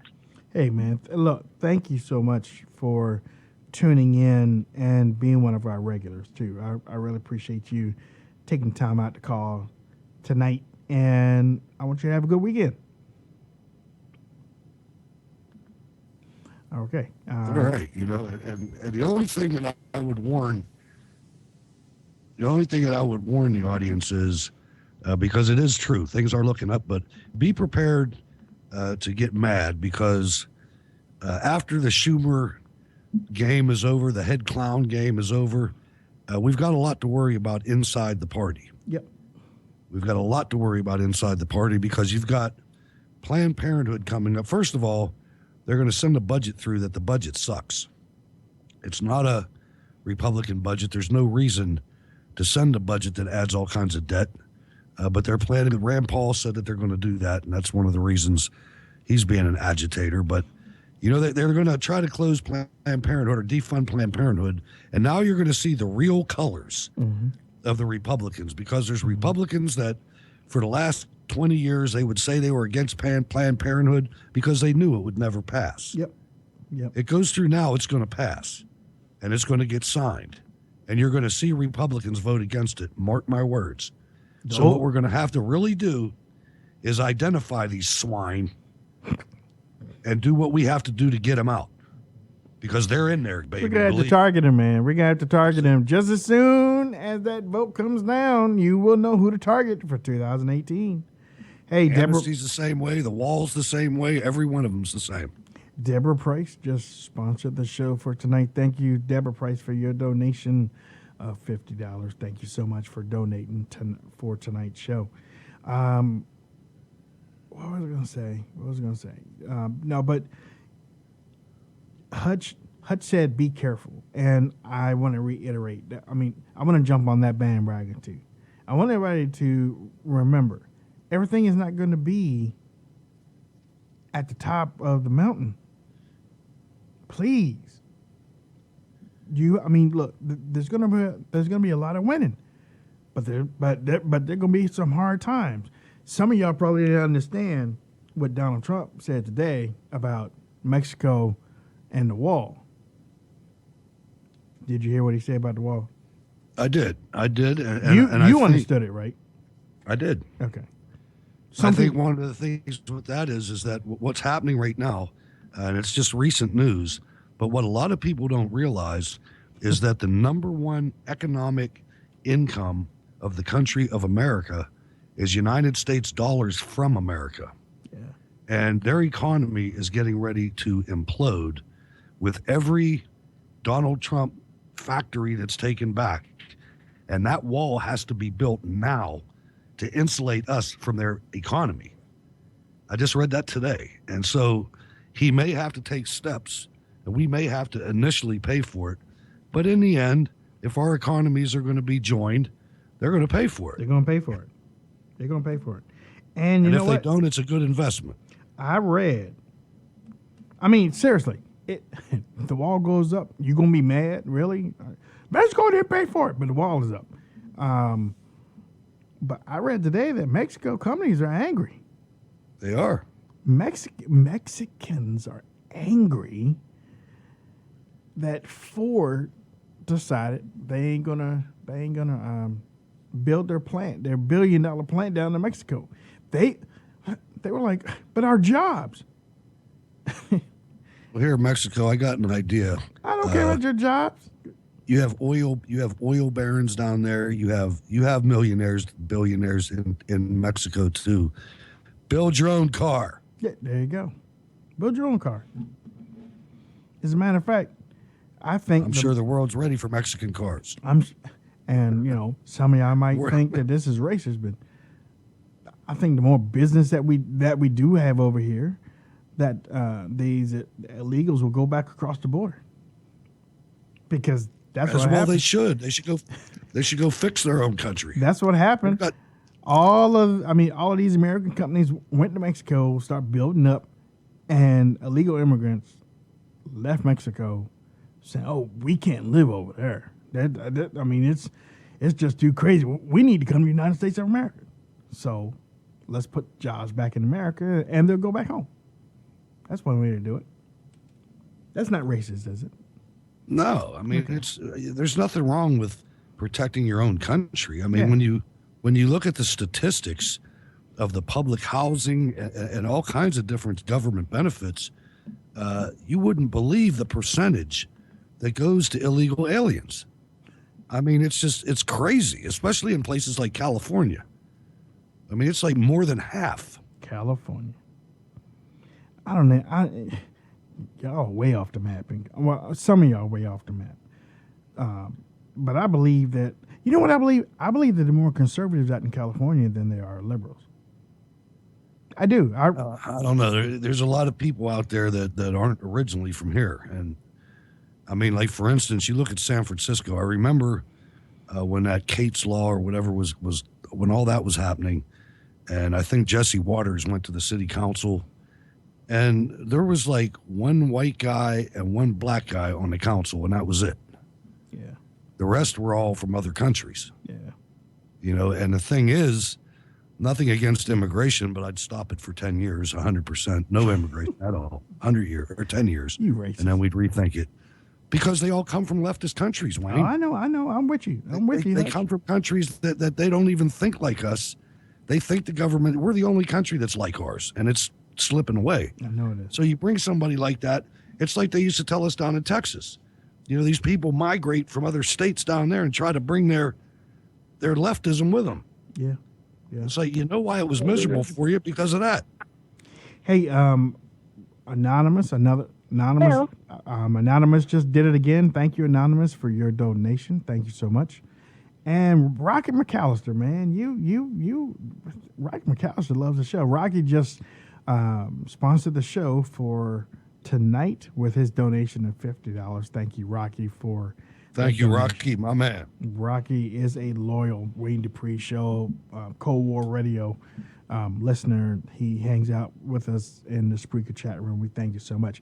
We got a caller on the line. Let me see. Where are you calling from? 817. 817. Go ahead. This is June calling. Hey, June. Hello, from Texas.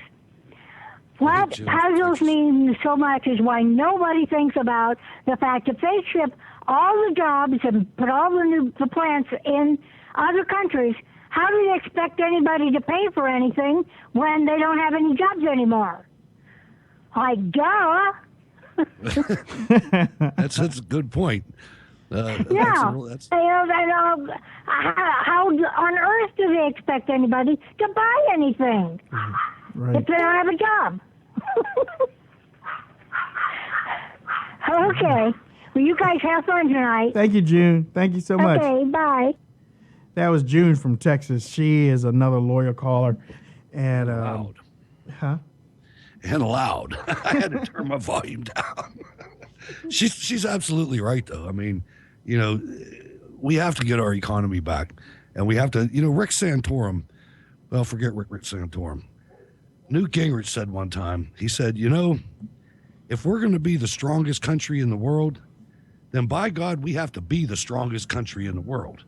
And you can't be the strongest country in the world if you don't make anything, if you don't build anything, if you don't make anything, manufacture anything.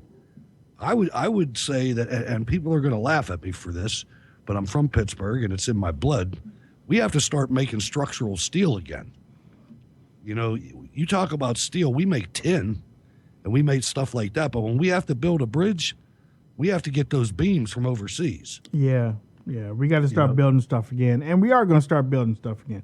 That's why I asked you when the steel guy said... Knock down some of these malls on the waterfront. That's why when the steel guy said that he wanted to bring some jobs back, I was like, can you handle it? And you said yes. Can y'all handle it up there in the Steel City? And you said yes. So I was like, okay. We can handle it physically and with the infrastructure, but not with it would have to be a real heavy hand coming from the federal government. Right now, the state and local government here is, you might as well call them communist. I mean, they're implementing Agenda 21 and just raising taxes. It's ridiculous. You would have to take, and that being said, that's only in Allegheny County. You could go outside of Allegheny County. There's plenty of rivers. The best part about Pittsburgh is there's 3 rivers, so you can move this stuff on barges, the coal and everything else. Yeah. That's why all the steel mills are right next to the river. And right now they've turned that stuff all into, malls and movie theaters and things like that. You could easily knock them down or buy them out, whatever. Use eminent domain. Oh yeah. That Donald Trump got hell for at the beginning, but that's what it's for. I mean, that's a national security situation. We have to be able to make steel again, and it can be done without the pollution that we had back in the day. I mean, it just plain can be. Let me give a shout out to our new producer. RSBN has a new producer, and his name is Micah. And he's been with us for a couple shows now. We got things straightened out with the camera and stuff tonight. But I want to give a shout out to Micah, and for those in the RSBN chat room, and for those in the Spreaker. Let him know that you appreciate him by just mentioning him in your message, in your entries. His name is Micah, MICAH, Micah.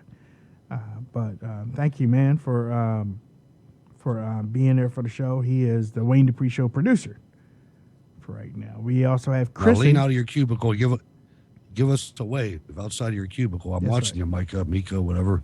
I'm watching you on the RSBN 24-hour office camera. I see you in there in your cubicle. There's about a 30-second delay. Is he in there? Yeah, he's in there. He's probably listening to the show. All right. So if you wanted to check out Micah, he is still in the RSBN studios right now. So, Micah, if you step out and wave your hand so people can see people. Now, listen, if you click over there, you got to click back because there he is. He's saying hi. Okay, all right. There he is, my man. Micah All right, good job. Micah's hanging with us tonight. We decided we were going to do 3 hours tonight. We wanted to once again talk, be with you and give you a little bit more than what we give you for the whole week. So appreciate you hanging in with us. You know, Hutch, even though we're doing the fundraiser, I gotta tell the truth to people. I really do. I gotta tell the truth to y'all. And I don't know if Hutch is gonna say the same thing, but I'm at that point in my life. I hate money. I hate money. I hate it. I'm a little older than you, and I was like that too for about 2 weeks, but I got over it. It's overrated. No, yeah. No, I hear you. I hear what you're saying. I'll tell you. Money. I'll tell you my philosophy when it comes to money. All I ever wanted when I had just come off of active duty, I was 23, I think. Mm-hmm. And I was in Pittsburgh. It was 1985, and there was no work at all. And I stayed there for about 6 months, and I stayed in the Army Reserve, and I saw a thing at my reserve center that said that there was jobs at Fort Indian Town Gap, which is just outside of Harrisburg, Pennsylvania. And it was, I said, this is 1985. It was for a mechanic, a tank mechanic, which is what I was, a vehicle mechanic, and it started at $9.56 an hour. $9.56 an hour. And I had a friend of mine that ran a deli. His father was a big restaurateur, and he ran a deli. And I told him about it. He said, man, you're never going to get rich working for the government. And I said, Big Rich, man. His name was Rich, too. I said, I'm not looking to get rich. All I want to do is get by. Mm-hmm. To quote the late John Gotti, all I want out of life is a good sandwich, man. Yeah. And not literally, but all I want is... Jimmy John's gives the best tuna sandwiches I've ever had. I'm serious. I am stuck on those tuna sandwiches. But going back to the money situation, I went to go pay a bill today. And when she told me what the bill was, I didn't realize what I was doing. And she told me, she was like, Mr. Dupree, every time I tell you what the bill is, you always put your hand over your face and rub your face. Like disgust. I said, I do? Every time, Mr. Dupree, every time. I tell you what it is, you put your hand over your face and rub it down in front of your face long like you're, I was like, wow, you noticed that. I never noticed that. So, I'm driving home. I called the wife. I was like, hey, listen, when you talk about money and stuff and what we need to pay, do I rub my face with my hand? And she was like, okay, well, listen, I'll say it like this. Yes. I said, are you serious? I rub my face with my hand when I have to pay something? She said, yes. She's like, that's why I don't like to really talk to you about money. I'll send you a text or email about it because I really don't like to see it. And I was like, wow. I told her, I was like, I think the reason why I do it is because I'm trying to work out in my head what I got left, how am I going to do this? I'm trying to work things out, and right. And I didn't even know I did that, but I guess I do it. But I'm serious. Well, see, that's what I meant about the sandwich. It wasn't about the sandwich. It was about, I just want to be able to do that, what you just did, mm-hmm. without doing the face thing. I just want to be able to make enough that I cover my cost of living. Yes. And maybe have a little bit left on the end. Save a little bit, have a little bit for retirement. Right. But I never in my life dreamed of being rich or, yearned for it or tried to do. I mean, now you drop a couple million on me, I'm going to take it. Oh, man, yeah. But that's not what I'm looking for. Chrissy says, as long as I can take my wife and my family out to eat or my friends or, have a once in a while, that's all I want. And you know what? And I remember when I was in the military, and you know, you really weren't making a whole lot of money in the military. Right. There were a couple of times that I went out with the guys, and I didn't have enough money to get a coffee. Been there. And I was like, and I think that's what drove that. That's what I gotta change that. You know, I gotta change that. Yeah. I mean, I can't live like that, where I can't even. I don't even have enough money to get a soda pop. I don't have enough money to get a coffee. And it wasn't because I was spending; it was because I wasn't smart. Yep, I wasn't smart to put money on the side. So now it's like, you know, I don't spend. I don't, you know, I'll be a hermit if I have to, but I don't, you know, I don't go. I don't have no games. I mean, I got a 5 to 6 year old computer. I got a laptop over here that's on its last leg. I just don't spend, you know. Now I'm not rich either because I got 2 daughters, man. I got 2 13-year-old daughters. Aren't they hard to say no to when it comes to money? No, I say no. I don't know about you. Mine, it's hard for me. No, I say no. But then, you know, after they walk away. But it takes a while. You know, they know that, though. They know it's a no, but I tell them no facts. I tell them no facts. No. Yeah, but that doesn't last. No, that don't last. You're right. It doesn't last. It don't last. We got Carrie from Florida. What's up, Carrie? Mr. Dupree. I got it right. I got it right. No, I got it right. K, right? Yes, you did, sir. I'm proud of you. You're learning. Okay. You're learning. I'm proud of you, sir. That's your upgrade that's my upgrade for today. How about that? What's on your mind, man? What's going on? I want everybody to realize something. And I mean everybody, as in everybody that's hearing my voice. We are in our upgrade. We've already received our upgrade. And I'm going to prove it with people that we all know. I first started getting involved with Mr. Dupree and Mr. Bailey. July 27th was the very first time I ever posted anything helping out Mr. Dupree.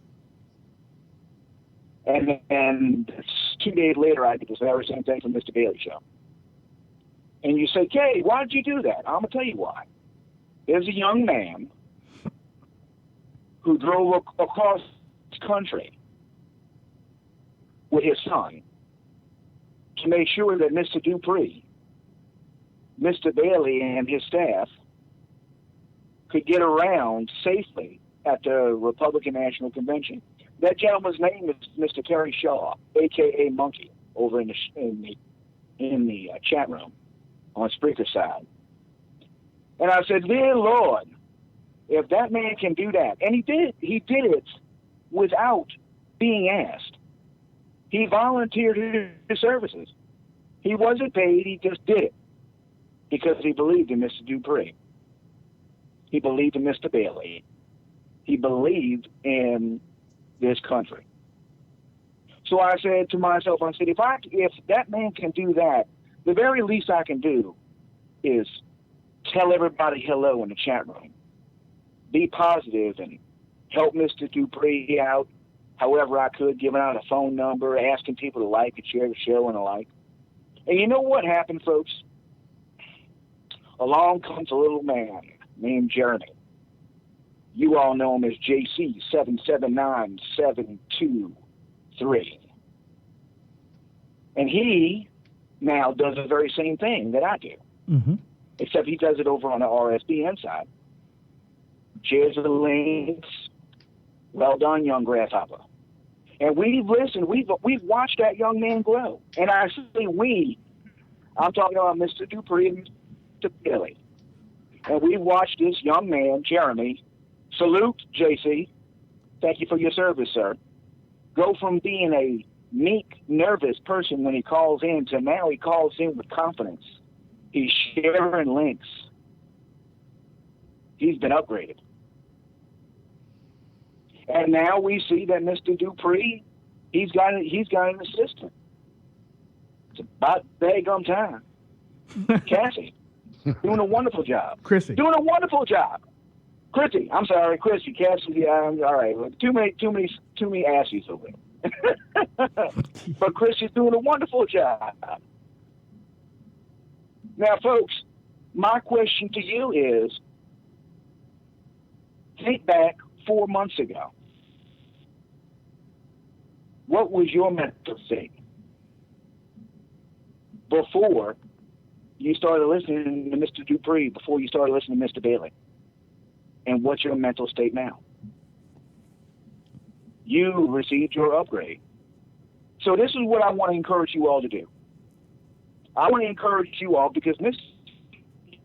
Dupree's a humble man. He doesn't like asking for money. I, on the other hand, don't have a problem asking somebody for money.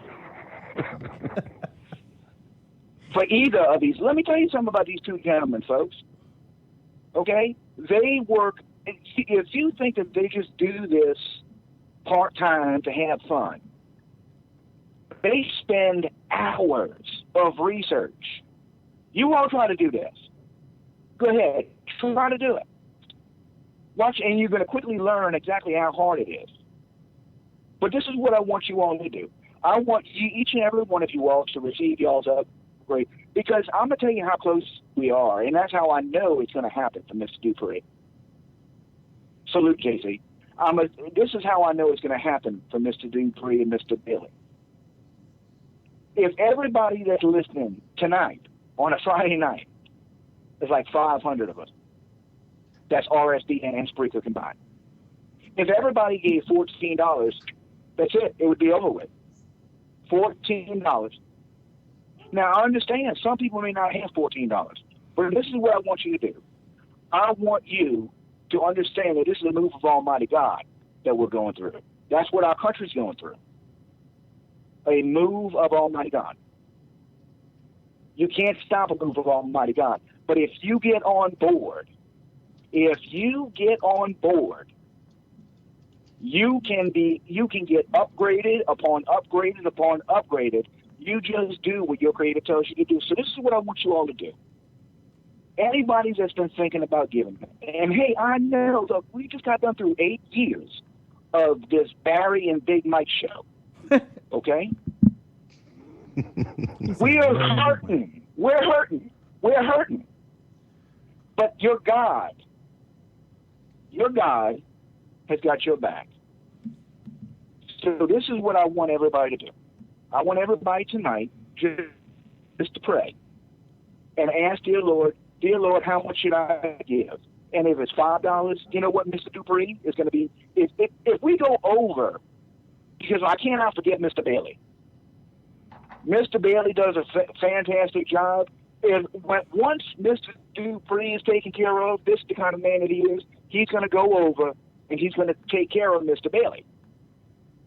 And once Mr. Bailey is taken care of, once they get upgraded, then they're going to take their equipment and they're going to hand it down to somebody else to come take their spot. Because that's what happens when you get upgraded. God Almighty does not leave a void. These men are moving up. It's time for you to step up and take their place. That's for somebody. Only you know who it's for. Well, this is what I want you all to do.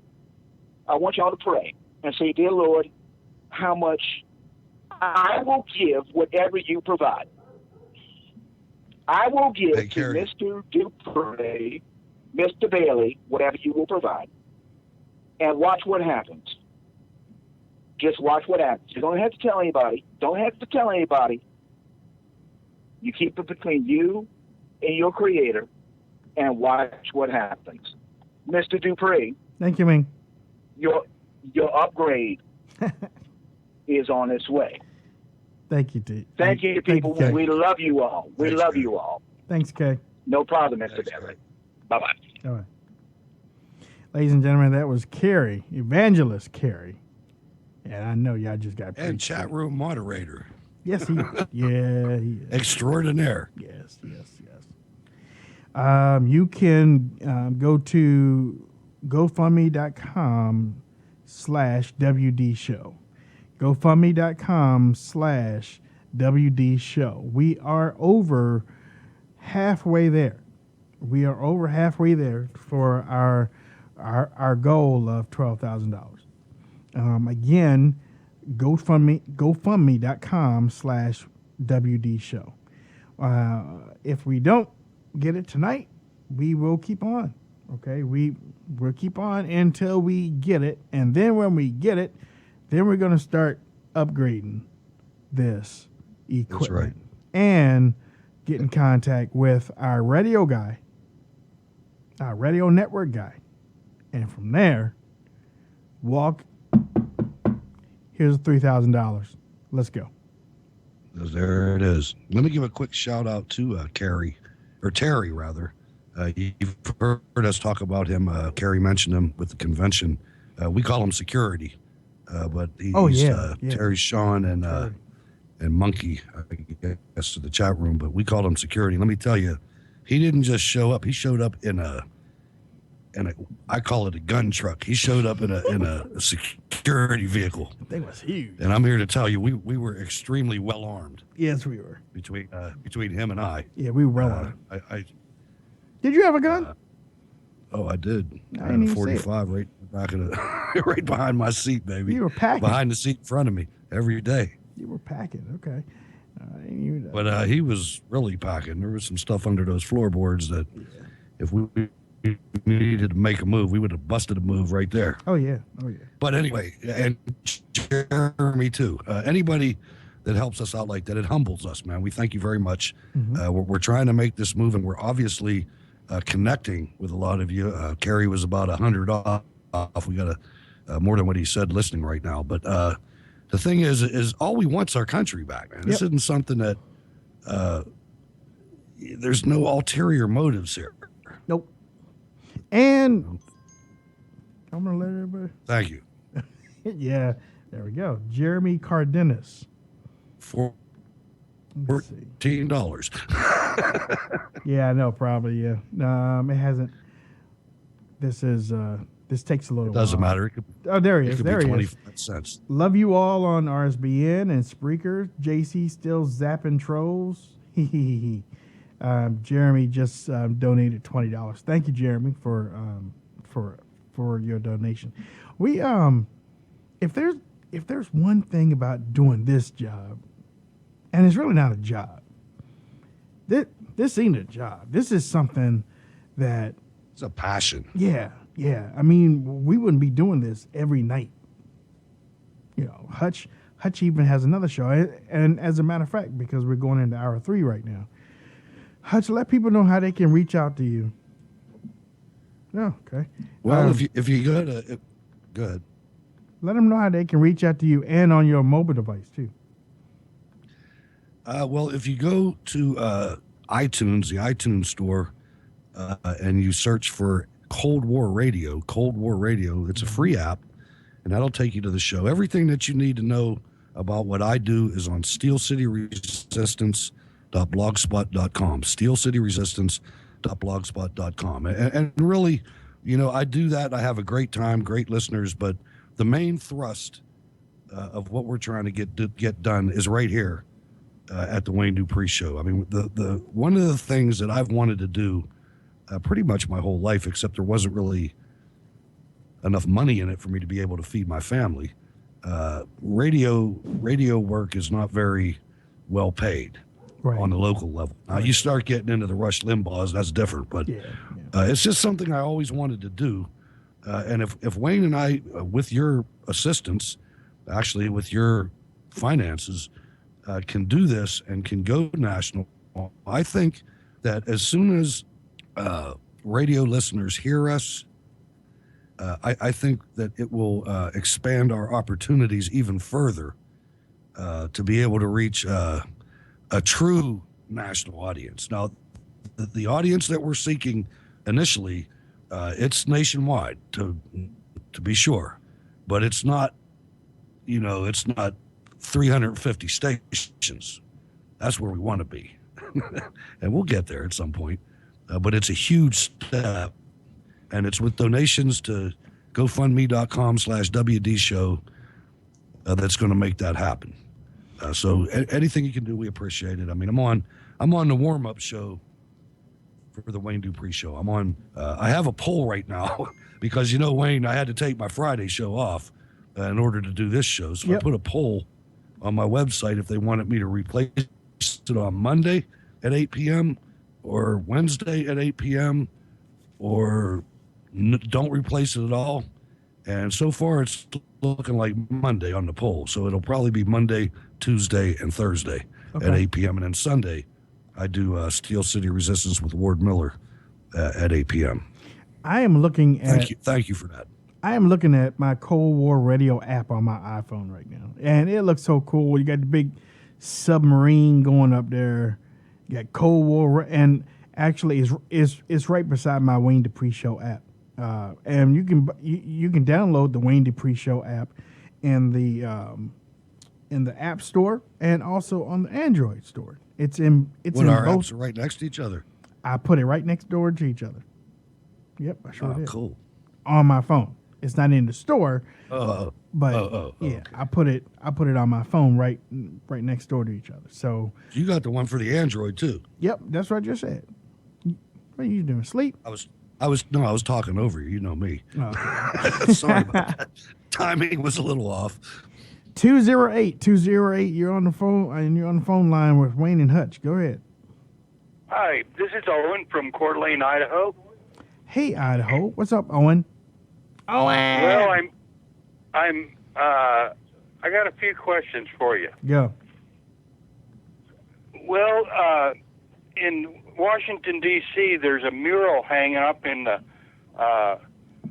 Capitol with two cops. One looks like a pig that's shooting a black man. A Democratic senator of Michigan had a contest.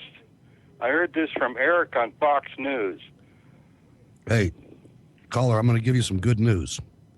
Representative Duncan Hunter today went to that painting and physically took it down and took it back to that congressman's office and dropped it in the congressman's office. His name is Clay, and he's from Missouri. Oh, so just to give you a feel cool. Good. How's that? Yeah. That's cool, isn't it? Yes. And I got another question. You ever heard of the McCarran-Walter Act of 1952? Jimmy Carter used it to round up Arabs that had overstayed their visas when we were going through that thing with Iran. Right. Okay. Jimmy Carter rounded up the Arabs and deported them that had overstayed their visas. Wow. Oh, I mean, I didn't know that. But I mean, that almost. And thank you for your call. That almost sounds like what Eisenhower did to illegal Mexicans. And get ready for it, ladies and gentlemen. Operation Wetback. I knew you were going to say it. See, I didn't say it. Called. I didn't say it. It's the truth. I'm not afraid of the truth. I mean, I ain't either.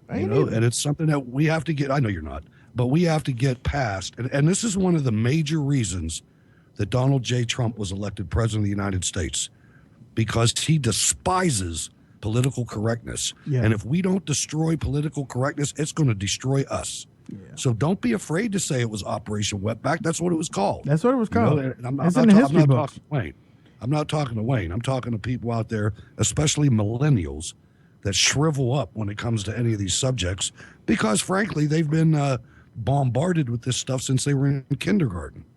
Luckily I wasn't. I mean, it started a little later, but we've got to shake that. It was a Soviet tactic brought by Nikita Khrushchev. When they realized they couldn't beat us on the battlefield, they decided they were going to try to beat us from within. Mm-hmm. And the leftist Democrats sucked it right up, and it took decades, but it finally made it acceptable for you to think that 3 bathrooms is okay in North Carolina. 3 bathrooms. Right. 586, you're on the line. What's your name? Where are you calling from? Detroit, Michigan. Hey, what's your name? Sorry. Detroit, what's your name? What you calling for? Annette from Detroit, Michigan. Go ahead, you're live. Go. Well, I just want to say I've been listening to you guys for a long time, and it seems like you need some representation from Detroit, and I like to be that person that's like, Detroit's a great place, and we have the auto show coming up, and a lot of things happening in Detroit and little neighborhoods in Detroit, and just to say, kind of keep the news going. All right. Well, Can I ask you a question? Sure. Can I ask you? I'd like to know, just because I think Detroit is one of the biggest tragedies in the United States, in our history. And the reason I say that is because Detroit is one of the biggest cities in America when you're talking about landmass. It was one of the most booming cities in the 50s and early 60s, had the biggest black American middle class in the world. And right now, there are 90,000 vacant family occupancies. That's not even talking about the high rises. But it's just stunning when you look at some of this. What can we do about that? I mean, that's something. Well, when you look at the history, and you look at Detroit and the Packard plant, and a lot of the automation that has moved out, Detroit is really spread out over the huge land mass, and there is a lot of things happening there now where they're trying to do a lot of community things and getting people together and jobs, and I mean, there's not any one great answer, to solve all that, because it is like a vacuum. Detroit is so unique, other than any other big city, Chicago or New York, that we were spread out so far. And when the automotive industry did move out, yes, there was a huge vacuum that just sucked a lot of the jobs out. But what's happening now, there is a huge movement and a lot of things happening. The Pistons are moving back to Detroit. The Red Wings have a beautiful new home base. And when you go down to Midtown and areas, it is like it's revived. That's good. That's good. And you know what? We're praying for you. We're praying for Detroit. And thank you for calling. We appreciate it. Please call back again. It's just something that there's so much massive, they call them vacants. Mm-hmm. And I mean, my son's a firefighter, and he knows firefighters in Detroit. And it's just, it's a no-win situation, Wayne. You almost have to bring the military in. Go on YouTube, ladies and gentlemen. Just search for Detroit vacants. And there's people that actually drive around in these neighborhoods. I saw one the other night where he's going past all these entire blocks that have houses that are, half of them are burned down. They're all boarded up. And then there's one house where somebody lives. And then there's 10 more that are boarded up. And he zoomed in. Wayne, in Detroit, Michigan, there was a pheasant running across somebody's front yard. The wildlife is taking it back over. It's really tragic. It really is. It is tragic. It is tragic. And I'm glad that Michigan has. I'm glad that Michigan decided to switch over, because, look, they've been getting the short end of the stick with liberal leaders for a long time. So I'm glad that they, decided, hey, you know what, we're going to go a different way this election. And I mean, and now Ford is turning around, and they're going to build a big plant up there and hire some workers. So, and I don't know what Toyota's going to do. Well, Toyota, I don't know what they're going to do, because Donald Trump went after them earlier this morning.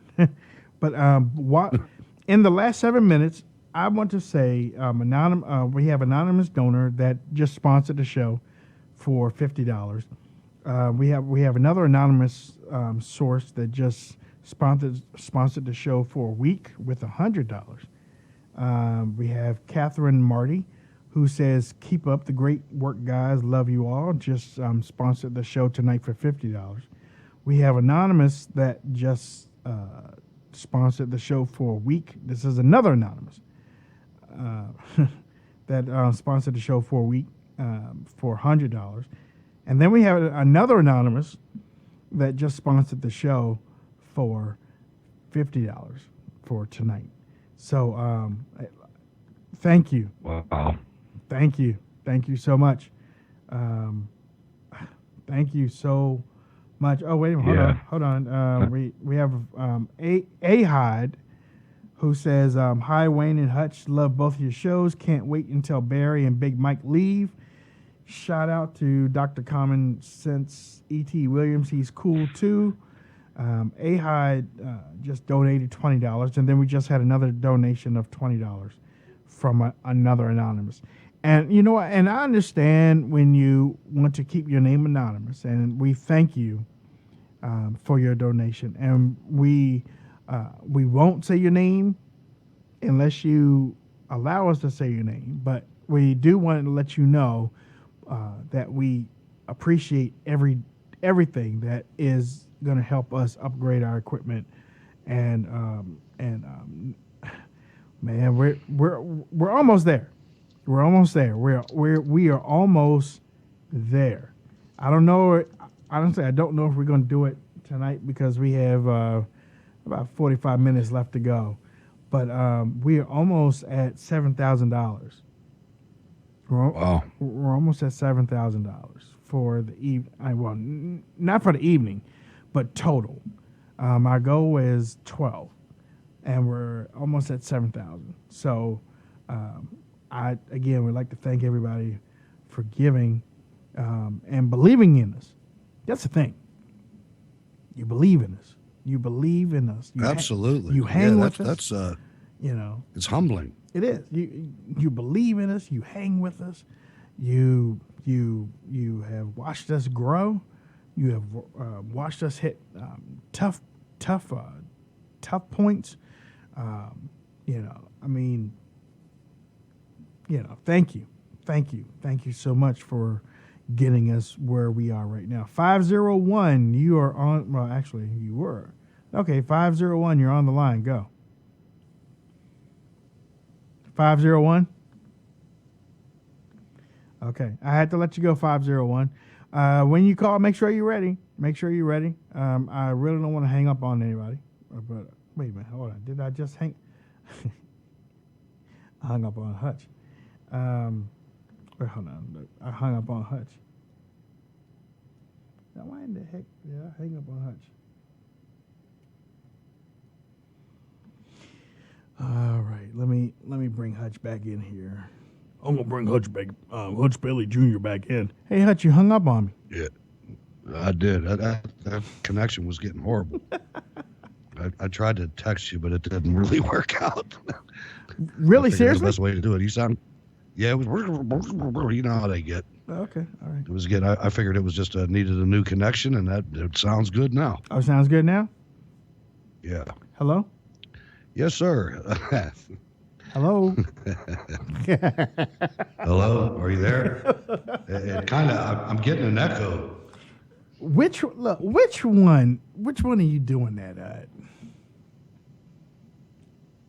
Number 7. Huh? The echo. 7? Yeah, number 7 on I don't know if you have this. Do you have that? Yeah, you got the. Yeah, I got number 7. Yeah. Okay. FX. You know, if you really want to, I'm trying to look here. Okay. All right. Well, if you really want to, you sound like you sound like a baseball announcer. And number 12. Number 12. Yeah, that's number 8. That's number 8. Okay. Yeah, people are like, "What are they talking about, man? We come on here and try to get the news." Every now and then we gotta testing sideways, ladies and gentlemen. But does that work? You got to take your FX mute out. I'll tell you off the line. Okay. All right. There's a couple of different things you got to do. A bunch of different things you got to do, but it's just all right. Sometimes it gets silly, you know. Yeah, I mean, you know, But I see Mika went out of the room. He left the room. Mika left the room. I don't know where he went. Mika, hey, we haven't taken a bathroom break. How is it that you taking a bathroom break? What's going on? Yeah, but you know, you were talking about. Hey, wait, hold on. Wait. Shoe butt. One more. Go. I want to give a shout out to Pam C. In the chat room. Pam C. has been also Pam C has been also tweeting out the link to the donation page. Also giving instruction to the people, hey, when you call, make sure that your volume is down. Be ready to go live. And Pam C does that every show. So I want to give a shout out to Pam C. Micah said that he's there. He says, I'm here. Can you hear me? Hutch. Yeah. Okay. You can't hear me? Yeah, I can now. Wayne, you can't hear me? Yeah, I can now. Well, I'll tell you get me nervous. You playing with me? All right. No, you can't. I'm doing everything right. Can you hear me okay? Yeah. All right. Well, then we're good. Okay. We'll try that here. Hey, 718, you're on the line with Wayne and Hutch. How you doing? 718, you're on the line with Wayne and Hutch. 718. Hey, Wayne, what's going on? Yeah, how you doing? Can you hear me? Yep, I sure can. Go ahead. Good to finally get through. So a few things. That bit about Detroit that you just mentioned. There's a YouTuber. I have no connection to him. I'm not advertising for him or anything like that. But he's a local Detroit guy. His name is Shay, and he has this YouTube channel where what he does is he's a real industrious guy. He saw a real opportunity with the housing crisis. I know you guys are talking about the boarded up housing. So what he does is he has investors from all over the world who want to invest in Detroit. You know, they buy these homes for like $5,000, $10,000, whatever it is, but they're not there. They can't, renovate the place, collect the rent, stay on top of it. So they get in touch with this guy, and he's created a business where what he does is he creates his videos. He'll show the person, oh, this is the house that you bought. And then he shows them renovating the place, and then he either has to evict the tenant or whatever. And he's very sympathetic with people. He's a real people person, and it's just a great thing that he's doing. So I don't know if anybody's interested, but I just thought I'd add that. The other is you guys do a great job. Thank you so much. And can we defund NPR at some point? is that on the table? I haven't heard anything about that, but hey, Hutch, can we defund? I mean, literally, because I can't listen to it anymore. I mean, it's so hard to listen to. They're so partisan. It's every single news item that has anything to do with Trump is just off the rails, so far, hysterical. If you want the most hysterical, perspective about the anti-Trump people, just listen to NPR. I mean, it's just crazy. I listen to some of their programs that have nothing to do with Trump, but with the news, but overall, their whole tone is just crazy. So I can't believe, apparently, between PBS and NPR, they get $500 million from the federal government, which is 10%. But that's only 10% of their budget, apparently. That's what I've heard. Wow. Well, hey, thank you for your call. Hey, Hutch. Hutch, anyway, I think thanks for calling. The thing about NPR and PBS and all that is that they you look at when they play a documentary or something, and you look at the credit roll, they're funded by the Ford Foundation and Tides Foundation and all these left-wing radical groups. That's why the government's only 10%, because these radical groups are funding them to send out their message. We got 330 on the line. Go ahead. 330. Well, I just thought I had to call in. There he is. Hello? There he is. Ladies and gentlemen, we usually have the former president of the United States calling in and talking to us. We haven't had him on for a while, but I wanted to invite him on to talk about the inauguration and things, what to look for and different things like that. Ladies and gentlemen, let me introduce to you the former president of the United States, Mr. Billy Clinton. What's up, Mr. BC? What's going on? Well, I got to tell you, Wayne, ever since Hillary lost that election, it's been really rough around our house. What's going on? I mean, every night she got schlonged by Winger on that old Comey investigation when he reopened it. And the floor fell out from under her. And ever since she lost it, there's supposed to be a coronation white.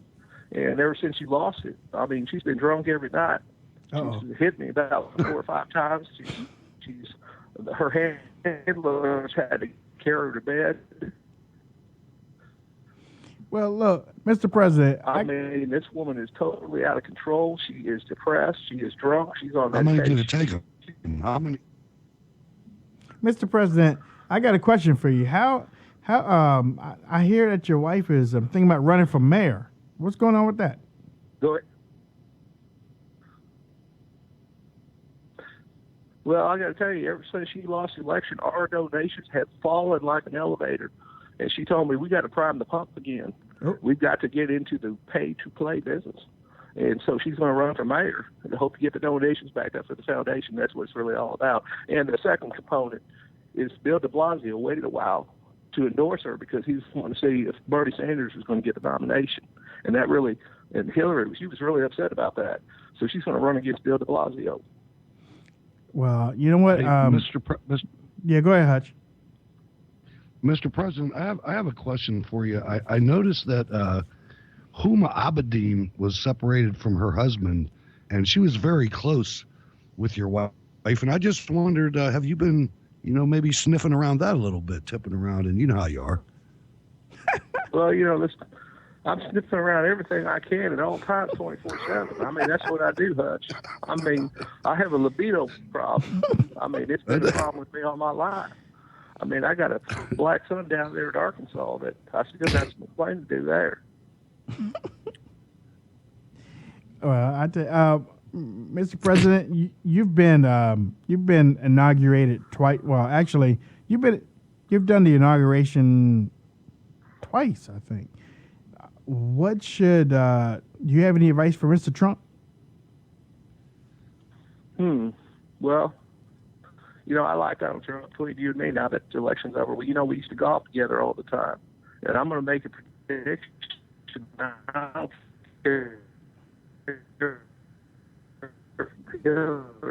hears about this or not, or the Democrats, but I think he's going to be a great president. I think he should just stay who he is. I tell you what, we are losing you, and but Mr. President, Terry, thank you so much for your phone call and calling in. Hutch, I'm going to try something, and I'll call you right back. Roger that. Okay.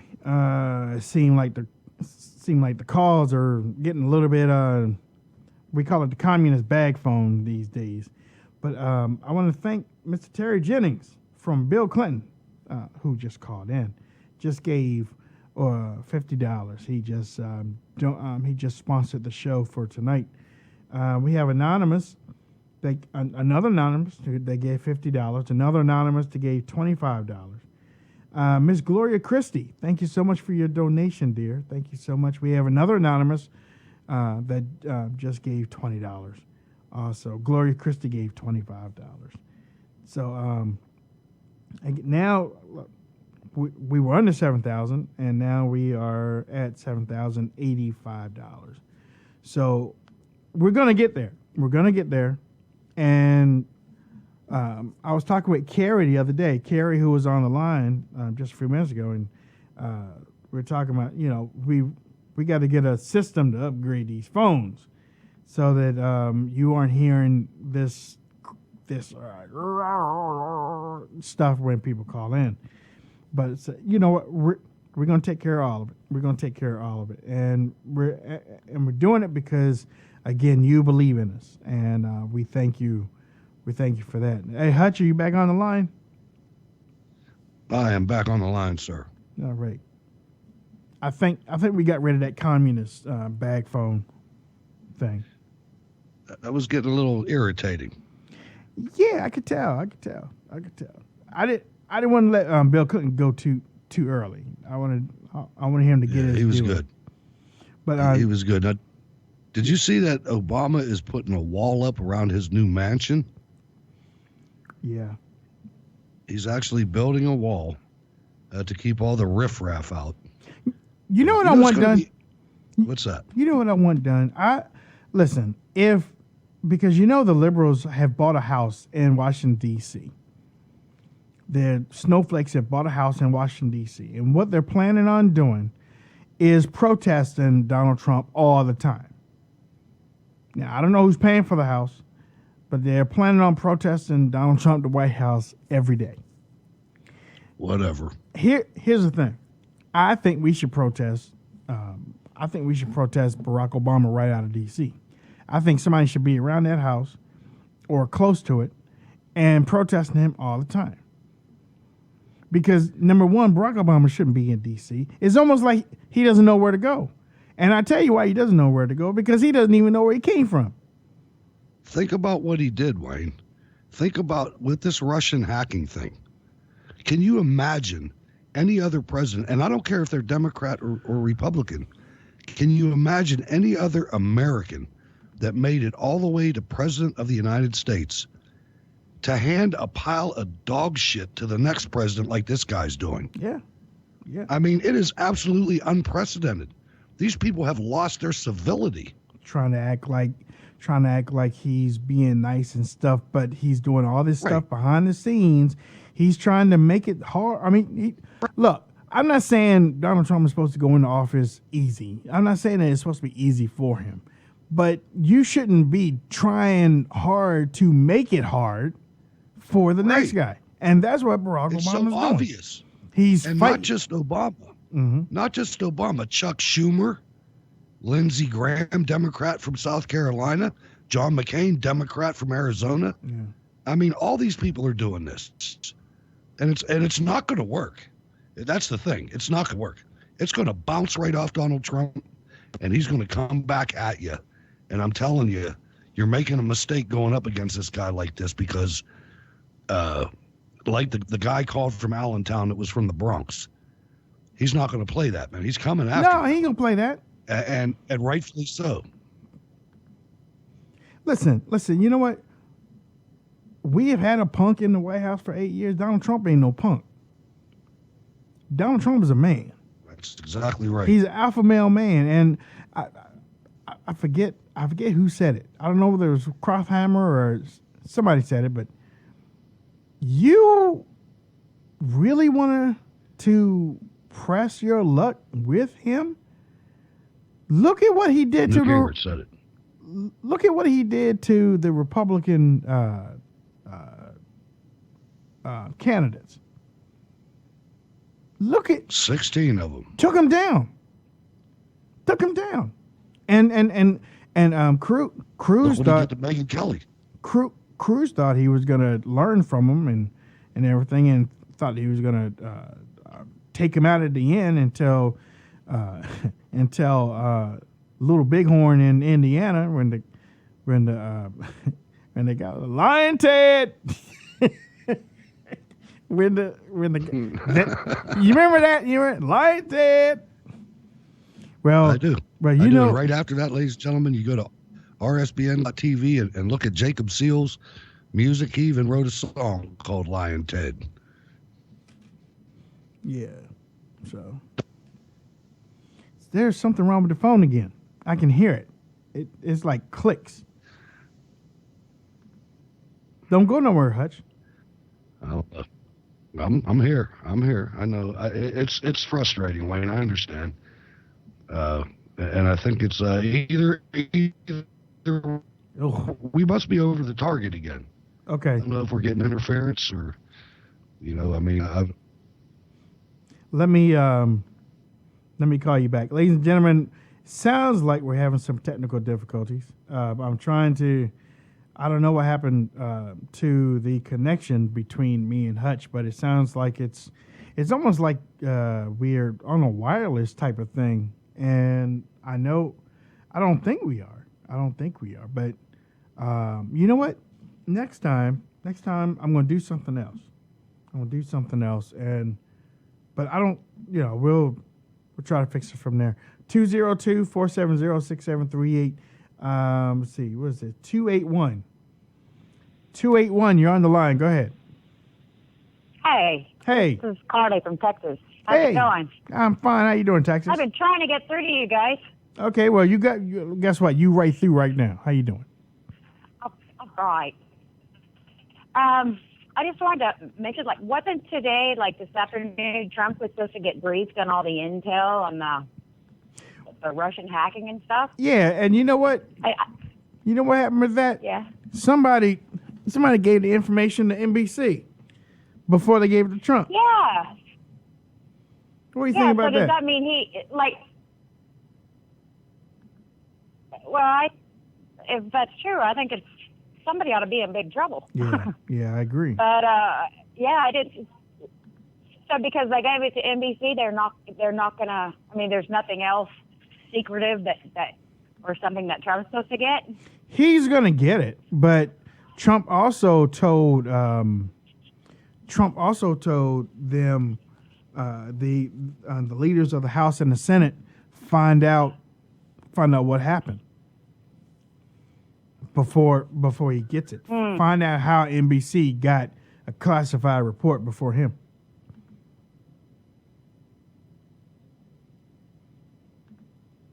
Okay. Yeah. Okay. I'll let you go. And that was Texas talking. And hey, Hutch, you there? I am. Okay. Let's see. We got less than 30 minutes, so hang in there with us, ladies and gentlemen. We're gonna finish out these 3 hours. The caller was just talking about the report that Trump was supposed to be getting today. She was wondering, is he still gonna get the report? And I was like, well, he was directing the House and the Senate to find out why did NBC get the classified report before him. Before him, right. Top secret report. And that's important. Yeah, it is. And I hope he does. I hope he goes after him. I mean, this is the kind of thing that needs to be cleaned up. Yeah, exactly. I mean, we can't look, it happened under Barack Obama. It can't happen under Donald Trump. And Donald Trump did the right thing. He was like, listen, y'all find out what happened here. Before I even take a look at it, y'all find out what happened. You know, and then I also saw where he was going to get an unclassified version of it. He shouldn't be getting no unclassified version of, that report. Donald Trump deserves every bit of classified information. He's president of the United States. He deserves every bit of, all right, well, my computer shut down again. 2 times, man. It's one of those nights, ladies and gentlemen. 2 times. Okay, well, let everybody know. You know the thing is, and Spreaker, they can go to YouTube. Okay. Yeah. Go ahead, Hutch. Oh boy. You know, I'll tell you. You know, the thing that gets me is that. One of the things that the most disrespectful thing I've seen so far is McCain and Lisa Graham, Lindsey Graham, for them to go and have a high profile hearing like that before President Trump is the president, to think that they're that important, and they're not, and talk to Clapper, their BFF, and Brennan, who's a Muslim. And all you have to do is go on Facebook and or not Facebook, go on YouTube and search for John Brennan and Muslim Brotherhood, John Brennan and Beautiful Islam. He has a 3.5-minute speech where in the middle, he starts speaking fluent Arabic. And at the end, and he's saying in English how wonderful Islam is and how he went to school in the Middle East in Cairo, and all these people are his friends. And then he breaks into Arabic for about a minute. And then right after he's done speaking Arabic, this is the head of the CIA, ladies and gentlemen. Right after he's done speaking Arabic, he says, hey, don't tell anybody that doesn't speak Arabic what I said. And then he continues to praise Islam. And this guy is in charge of the CIA. I mean, anybody that believes anything that Clapper or Brennan says is out of their minds. And when you see Clapper, the director of national intelligence, coming out and telling the Congress, telling the intelligence committee that I am not going to brief you about this Russian hacking, and then 3 days later comes back and appears in front of Lindsey Graham and John Songbird McCain, if you don't know that that's a choreographed operation right there, you're asleep. And they're acting like they're big dogs. And they're not. They're acting like they're big dogs. I'm serious. Both of them are acting like they are big dogs. They're acting like that they are in charge of stuff, and they're not in charge of anything. As a matter of fact, they're equal. They're equal branches. They're supposed to be equal branches anyway. But you could tell John McCain and Lindsey Graham both feelings are so hurt that Donald Trump is in the White House. They very hurt. They hate it. Yeah, just like you said, they hate it. They don't like it. They don't like that there's not a politician in the White House. Especially after Lindsey Graham, during the primaries, had to sit at the little boys' table. Yes. Remember they had the two primaries? Or the two debates? Yes. And he had to be on the B team, and he got like half of 1% or something. He sucks so bad. South Carolina, why'd you reelect that guy? That's a bad choice of words. Which? He sucks so bad. Oh boy, yeah, that's true. I should watch my Lindsey Graham, especially with her. I should really watch that. Yeah, that's a bad choice of words for her. Because I can't stand either one of them, and I used to have a John McCain sign in my yard. And, I was telling somebody this the other day. Every Republican that I supported for president of the United States for the last long time, yep, I hate now. Yeah. Ladies and gentlemen, you listen to the Wayne Dupree Show. We are wrapping up. We got another 15 minutes to go. We're wrapping up our third hour here on RSBN. I want to thank all of y'all for... Oh, that went fast. Yeah, it did. Again, we're knocking it out, man. We're knocking it out. Didn't go to the bathroom again. It's funny. You're offline on Spreaker, but the chat room remains active. That is wonderful. We love you guys. Thank you so much. They're still in the chat room? Yeah. Because I was looking and I'm like, I thought that went offline. And I looked down, it's offline. Now, I wonder. And they're probably listening on RSBN. I wonder if I if I restart it, it's just going to create another one. It's not going to rejoin. Yeah, it's too late now. Yeah. Okay, so I'll just I got it back up and running. So we're making maybe you should. Well, that's the thing. It makes another show though. Yeah, Bill Mitchell does that. Oh yeah, he probably counts them all too. He copies all of his shows. That's a strange dude right there. he copies and splits his shows. But the good thing about him is that he got Donald Trump elected, so just single-handedly, him and his MIT endorsement, whatnot. But oh yeah. But he's a I hear he's trademarked. I hear he's in the running for a world record for most tweets in an hour, though. I think he's going to get communications director position. I heard he's going to Trump Tower, I think. I heard. Communications director. Huh? Yeah, he's moving on up. It's the hair. Yeah, he's got to be the hair. Communications director. Well, he's got to lead, though. He's got to lead, Yeah, he's absolutely most influential person in the world.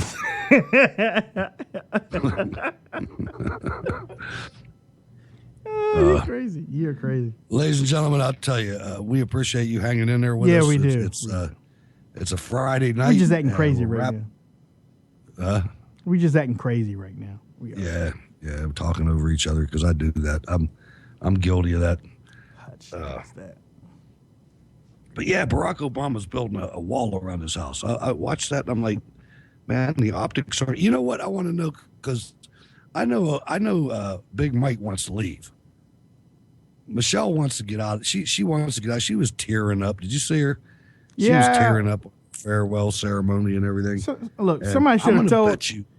Somebody should have told him men don't cry. Right. You know. Do you think they're going to live in the same house when this is over? And what are they going to do with those girls? You can only have one man in the house. Okay. You know, really, if if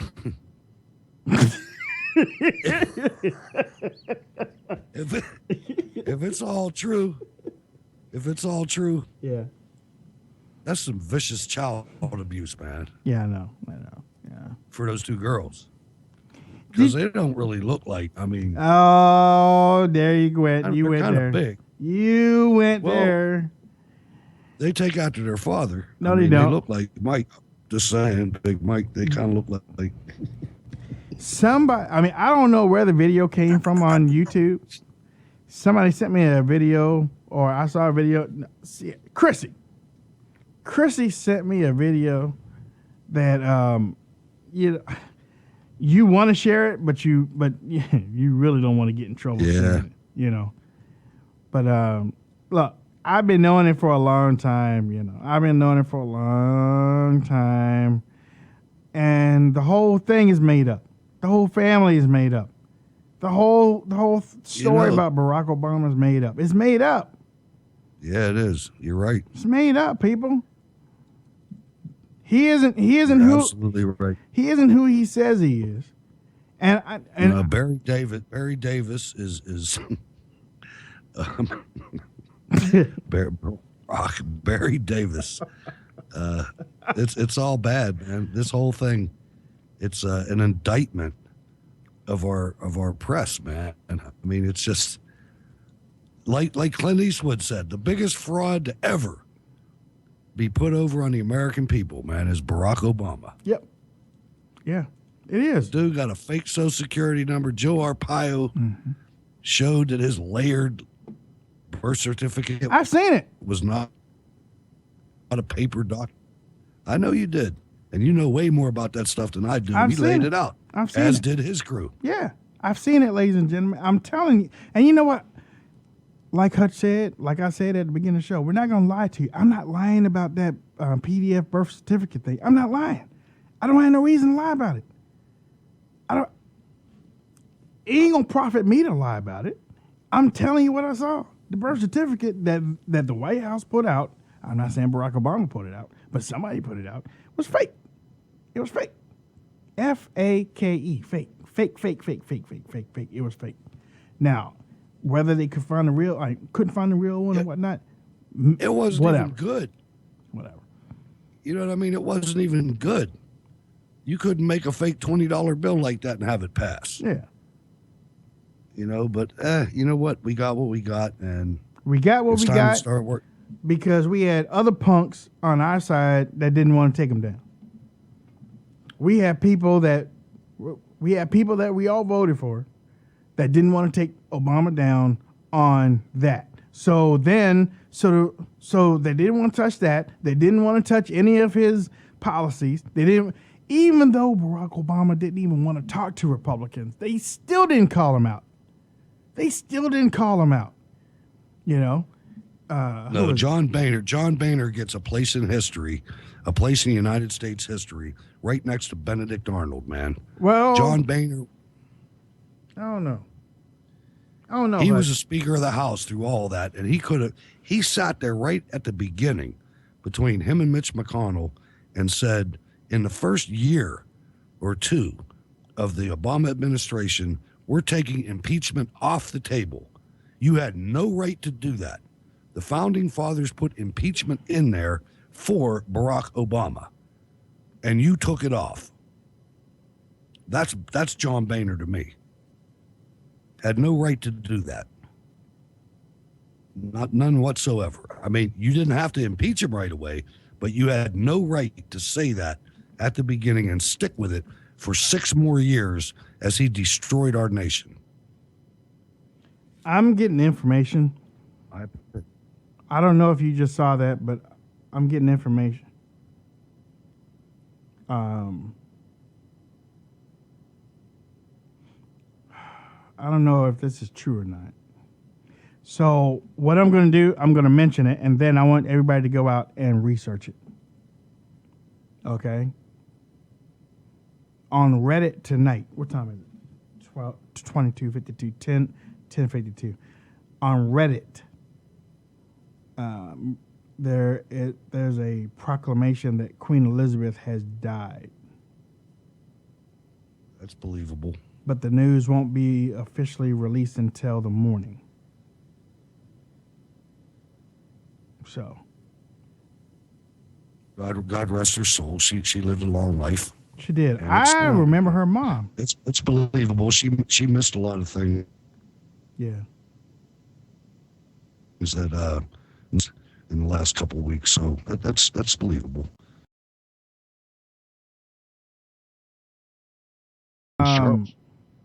It makes his son the king. Not that I really care.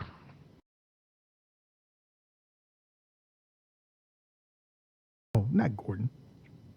William, right? No, I'm saying Gordon. Hey, Gordon. Hey, Gordon, you're in England. What's up? All right. RSBN chat room, Gordon. Hit us up. I'm Gordon. But, that's a ceremonial. Go ahead. Hey, Gordon, does that mean, Charles is... Okay, so Charles would be king because he's a prince. I'm thinking he's the prince. Okay, well, okay. All right. Well, he is a nut job. Yeah, I know he is. And Muslims are going to like that. He's a Muslim. I mean, yeah. He. You know how easy he's the one that is. told us to think of the Muslims during Christmas. Yeah, you're right. Yeah, Muslims are going to like now that. Paul S. is saying it looks to be a hoax, but I don't know. We'll see what happens. Like you said, just look into it for yourself. Yeah, just research it. Gordon said Charles is king by right. Okay, now listen. I'm only putting it out there. I'm asking you to research it, and then you can come back and let me know if it was right. Just go research it. Don't take me for saying, oh well, hey, you Wayne Dupree says she's dead. Just go and check it. Just go and check it out. Okay. But we want to thank everybody for tuning in to the show tonight. It's been a pleasure. It's been an honor and pleasure to be with you on another Friday night. We did 3 hours last week. We did another 3 hours tonight. I want to thank Micah for producing us. Micah, we thinking about doing another 3 hours next Friday. Okay. So I just want to let you know we're thinking about doing another 3 hours next Friday. Yeah, we're gonna try to raise these funds best way we can, and if that means we have to do extra duty, we're gonna do extra duty. Ain't it right, Hutch? Absolutely right. We could do that. I mean, as long as you're out there watching and listening and keeping Micah busy at the RSBN studios in Auburn, Alabama, we appreciate that. We'll get Spreaker up here pretty soon as the fundraising campaign comes to a successful end, and we can get Wayne set up with the proper up-to-date computer systems and everything like that, and we're getting close. Gloria Christie, thank you so much for your donation, $25. Anonymous, another anonymous, $20. And Jim Wheeler says, Little Kitty and Big Mike. Really? Sir, you have 13 and a half days. That's about it. Little Kitty and Big Mike. Jim Wheeler just gave $150. So. All right, Wayne, from the RSBN chat room moderator, straight from the Daily Mail, which is out of London, the Queen Mother dies. Okay. So I believe the Daily Mail, and so you were spot on. She died peacefully in her sleep today. With the Queen Mother died peacefully in her sleep today, with the Queen at her bedside. I don't understand that part. With the Queen At her bedside? Yeah, the Queen Mother. I thought she was peacefully dead. in her sleep today with the Queen at her bedside. She passed away at 3:15 p.m. at Royal Lodge, her Windsor residence, Buckingham Palace announced. Her death came 6 weeks after her last public appearance when she attended the funeral of her daughter, Princess Margaret. So there it is, man. I mean, God rest her soul. You said Daily Mail? Yes, sir. Okay, because I'm on the Daily Mail right now and I don't see it. Okay, I will put the link up in our private chat. Let me do that right there. Boom. And that's what I got. I got it from the RSBN chat room moderator, who I trust. So anyway. Oh, yeah. I mean, I trust her too. Sad way to end the show. Sad way to end the show, but really, you know, monarchies, it's kind of pretty much ceremonial. Although I do know what she looks like. I mean, her, this is coming up in my memory, but really not that important, I guess, unless you're from England. But we actually crossed a river, a frozen river. If it's the Queen, if it's the Queen's mother, because I remember her. How old was she? I don't understand that. Oh, I mean. Well, Queen Elizabeth's mom. She used to be out with her all the time. It used to be her and it used to be Queen Elizabeth, and they used to walk together. And then all of a sudden you can see her no more. But I thought that she had died a while ago. Queen Elizabeth, the Queen Mother, born Elizabeth. Pam C. says the Queen Mother had already passed. That's what I thought. But that doesn't explain the verbiage in the Daily Mail. Right. Because the verbiage says the Queen Mother passed with the Queen next to her. And I don't know. I'm confused, man. I'm glad we're running out of time, I guess. Gordon, you should have been All here. right, what's Gordon say? Yeah, Gordon says he hasn't heard anything. Oh, no. He says not Queen Mother, just Queen. So the Queen died. So the Queen died. All right. Why are we talking about this? Yeah, well, you know. I guess it is. It's our heritage, I guess, kind of. Yeah, I mean, we've seen her so many times, especially in movies. Well, not really her in movies, but you know the person that used to play her in the movies.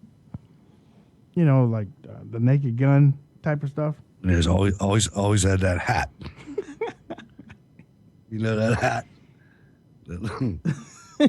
like bobby pins in it. Yeah. Now Alicia said it was Queen Elizabeth. Okay, there we go then. There we go, Queen Elizabeth. Wow. As long as I've been alive, she was alive. So yeah, me too. That's what it means something to me. You know, you have a queen. So I guess Prince Charles will be king now, and they'll go through that ceremony type thing. Yeah. Probably have like Muslim guards and stuff. Yeah. I mean, probably. I don't have no time for him. Yeah, he'll probably move the royal family to a mosque, and Allahu Akbar. Ladies and gentlemen, thank you for tuning into the show tonight. I want to thank everybody for holding it down with us. Let me see. Let me check back over to our side before we roll out here tonight. Yep, Jim Wheeler was our last contributor for the evening. Hutch, how can people reach out to you on social media? Hey, I'm Hutch Bailey Jr. on Facebook and Gab Berg's Eye View on Twitter. Thank you, everybody, so much for a 3-hour Friday extravaganza. Ladies and gentlemen, you can contact. Oh, and they can also get Cold War Radio on Cold War Radio on the in the iTunes store. Mm-hmm. Is that what it's called? Yep, that's what it's called. I don't have an iPhone anymore. Okay. And tomorrow I will get the Android app out there too. There we go.